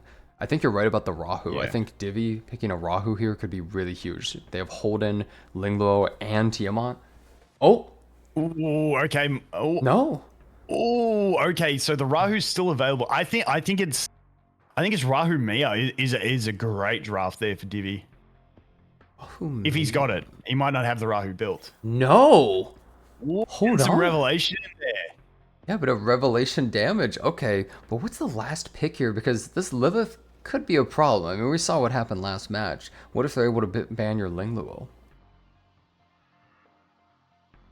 Yeah, I feel like you want that extra sustain. Like, you do have Tiamat for some sustain. I get, you know what? You could just, I mean, you just ban the Lilith at this point anyway. He's just going for some damage. He's saying, let's speed it up. You're 100% banning that Lilith no matter what the last pick is, yeah? Well, let's see what the last one is. Or is it that you have the Lingluo now, so you're feeling safe that you'll get immunities? Like... Chiaki? Oh, the second healer with the Chiaki. But if he goes Chiaki, would it really just be... Yeah, I feel like Solo Viper is a bit awkward. Yeah, it goes for the Rahu. We saw how much effort, or how much work he put in. Yeah. I'm thinking the Lilith Band's it. Yeah, I don't think you want to deal with Lilith again, but then you have to fight Rahu. I wonder how much work this Deeding is really going to put in. We haven't really seen him do all that well so far. Who are you banning from Divi's team? Yeah, the healer? That's kind of what I was thinking. Okay, the Viper getting going there. The only thing is, it's like, it means you're confident you're going to survive all this damage coming your way. As long as he can weather the storm here, then he probably has it in the bag. But Revelation plus Deeding, that's a lot of damage coming your way. And she gets the first turn. And she's fast. Okay. Wait, how many attacks does she get? I want to see like 8 follow-ups for show. Let's see how this goes. Big damage. Okay. Only one counter. Only or the one extra. No, the Yelly just getting a bad performance in this tournament. Really unlucky. Oh, it would have been massive if she procced those. Ooh, that's not good. Now if she She landed only needed, I reckon if she got 3 follow-ups, it was it. only 3 follow-ups. Hey, it's doable. It's, you know, your 60% chance to get 2 follow-ups. Missed that. Oh, dude. And so it begins. Yeah, the little bombs. Rahu plus Lilith. Is this even survivable? Well, yeah. I mean, we've still got them pretty low. Dude. Holy. Do we reset? Do we just go the skill 3 or just we go all in on the Oh, Lilith? those resist. Go on the Lilith. Basic attack. She's so like 1 close. health and then Sonya's taking a turn. No. So the Tiamat basic attack is the most damage she has in her kit. So like that was a really good play there. Yeah, Attack, he knew. unfortunately, just not enough. Well, is Lilith Is the gonna... skill 3 actually going to get any ticks onto the Lilith here? That's the question. Probably not. No, I think that was 0. Oh, the Rahu boost forward. Okay, and the Sanya gets above, and there we go. gone. Yeah. Yeah, that's 1 down, and Deeding's about to go next. He's just not able to do anything. And then we're going to get stunned on the Tiamat. And he's just gone. Rahu getting those extra attacks and just taking them out. Wow. Yeah, I think seeing something like Rahu plus Lilith on the same team is just so insane. It's so hard to be able to fight that in an extended match. They're just 2 of the best scaling characters we've seen. Yeah, it would have been interesting to see if instead of going the double DPS, we went for more of the sustained battle, who would have won the attrition. Well, I think in a battle of attrition, Mo's team was just too strong. With the Sonya plus the Doki, you just get so much long-term value with 2 of the best scalers that we've seen for bruiser teams. Yeah. Oh yeah, because we had the ban of the Ling Lo. Yeah. Well, this seems like a pretty clean match by Mo. The Lilith did almost go down at one point, but wow, so much damage being dealt there, and Mo wins. So that is going to be game 3 going to Moz, and that is going to be the entire tournament going to Team Big with on their team Shiny, Seishizo, and Moz. Congrats to those guys. Massive congrats to the runner-ups, Oasis, Yama, Dragon, and Divi as well, and to all the other teams that competed. That was pretty fantastic. Now, is there anything else that we are getting spammed about that I need to mention? But that was honestly, those games, dude, they were good games. Every one of them. I don't think there was one bad matchup. Well, there was so much back and forth. I think that's what made a lot of them good too, is because we didn't know who would win all the time, and sometimes things would shift wildly. Or even just looking at the team comps, you weren't 100% sure how things were, because based on how they were built or the speeds or just, I mean, little changes in the match, like not landing a debuff on Hoyan. Yeah. Oh yeah, 100%. I like, and dude, some of the little ones, like the Vice Tech coming in was huge. We were talking about that Hoyan about for me, and then she just comes in, absolutely clutches an entire game. Right after I say she's not doing that great, I don't know about this pick. She immediately has the most insane performance we've ever seen of the character, right then and there. Yeah. Also, little reminder, there is that code, weekly PvP W2 in all caps. That's And we're gonna push for a bigger code next Yep. time if we do it again. we're gonna try to get more free stuff from the company, all right? Yeah, we'll push for it. But that was a great turnout. So I don't know who's hosting the next one. I think they were looking at rotating people who host tournaments. So I'm sure they're going to continue with them, but I'm not sure where the next one will be. But keep an eye out. And I'm sure they'll post it on their socials and stuff like that. I think that was honestly a great one, Yeah. though. I think there was just a really good competition between the people where, honestly, any of the teams could have won with some small changes. It was really all over the place. Yeah, it was great. And thanks to you, Tobias, for doing all the organization, man. Appreciate it. Thank you. Oh, thank you both. That was some really awesome games that we saw today. Like what Jenna said, some of the games I thought there's no way we'd go to game 3 for some of the matches, but pretty much every single team was down to the wire and best of the 3s going to the last. So it was, hey, you know what? That last, I think it was the second last match where Ho Yan actually came through and turned the entire game around. That was insane. That was insane. Yeah, I'm gonna say that Revelation matchup was my favorite. Yes, I agree. Oh, yeah, that was it was such just a crazy it was just tech. so insane. Just, oh, you gave me a turn, your whole team is gone immediately from supports, even wiping your team. That was bloody epic. All right, well, I don't know. Are you gonna keep streaming, Jenazad? No, probably not. But You're gonna end it, yeah? Because I got to end as well. I got to get to my son's footy, but that was fun. Thank you to you as well, Jenazad. That was fun, dude. Yeah, no, thanks. It was great to cast this tournament with you, Vulcan. I had a great time, and hope to see you next time. And thanks a bunch, Timaeus, for this for inviting me to this tournament. Honestly, I had a great time, and hopefully all the future tournaments will be this good as well. Yeah, we'll definitely host more, and we're looking for also more guilds and more content creator as well. So just drop me a DM, or you can at me if you can't find me in the official Discord. And yeah, hope to see you guys again. And also massive shout out to Etheria Restart for sponsoring the stream and the actual giveaway for the tournament. So I think that wraps up everything we need to do. I'm gonna dip, guys. I'm gonna go to my son's foot. And enjoy yourselves. Thank you. All right, see you later, Vulcan, and see you later, Timaeus. All right, have a good day. Have a good one, guys. Bye now. Alrighty. Well, that was the tournament. Let's just say it's a little bit past my bedtime, guys. I wish I was a little bit more refreshed for casting that tournament, because it's a bit of an awkward time for me, as you can imagine. But yeah, I think I'm probably just going to end for right now. As for my stream tonight, guys, I think I will stream tonight, but it might be a bit later, okay? It might be a little bit later, guys. Just keep that in mind. Also, that was a good time, guys. That was a good time. I had fun casting that tournament. It went on a little bit longer than expected, but I thought it was a good one, so... yeah, thank you guys for being here. I appreciate you guys a bunch, man. Thanks to everyone who was here at such a weird time for me to stream. You gonna start stream, Lakari? I saw you here. Sorry, I couldn't talk to you. Dude, I want to farm Revelation after seeing that shit. It was so fucking crazy, dude. I want to farm Revelation. Like, what the fuck? That shit is ridiculous. It's so dumb, but in a good way. It's ridiculous. Yeah, so it can't get speed, but it can get Swift Raid. So you get Swift Raid with 12... oh my god, bro. So you get 4 pieces of the speed set, and then 1 Swift Raid. Oh my god. It's definitely gonna get nerfed. It has to get nerfed.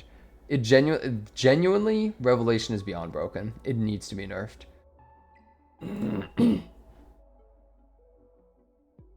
Yeah. Use 4-piece reset Swift Rush. Yeah. No. Guys, not for PvE nerf, but it gets nerfed only in PvP. Like, they'll have a special addendum that says, like, in PvP it does less damage. That's all they have to do. Wow. I actually really think that the shells are a super cool idea. I really think that shells are so interesting in this game. And they're honestly the most interesting thing in the game. They're more interesting than the characters, the fact you can just swap the shells around on characters, because some of them are so unique how they work and just really change the match. So I think the shells are honestly the best idea in this entire game. And the fact that you can farm them, there's no actual weapon in the game. They're the weapons. Yeah, it's way better than having weapons in any of these games. Missing a stun in Inferno Hoyan is basically a death run for Inferno Hoyan, and you have 200% accuracy. Yeah, it's ass. It's rough, bro. Well, guys, I think that is it from me for today.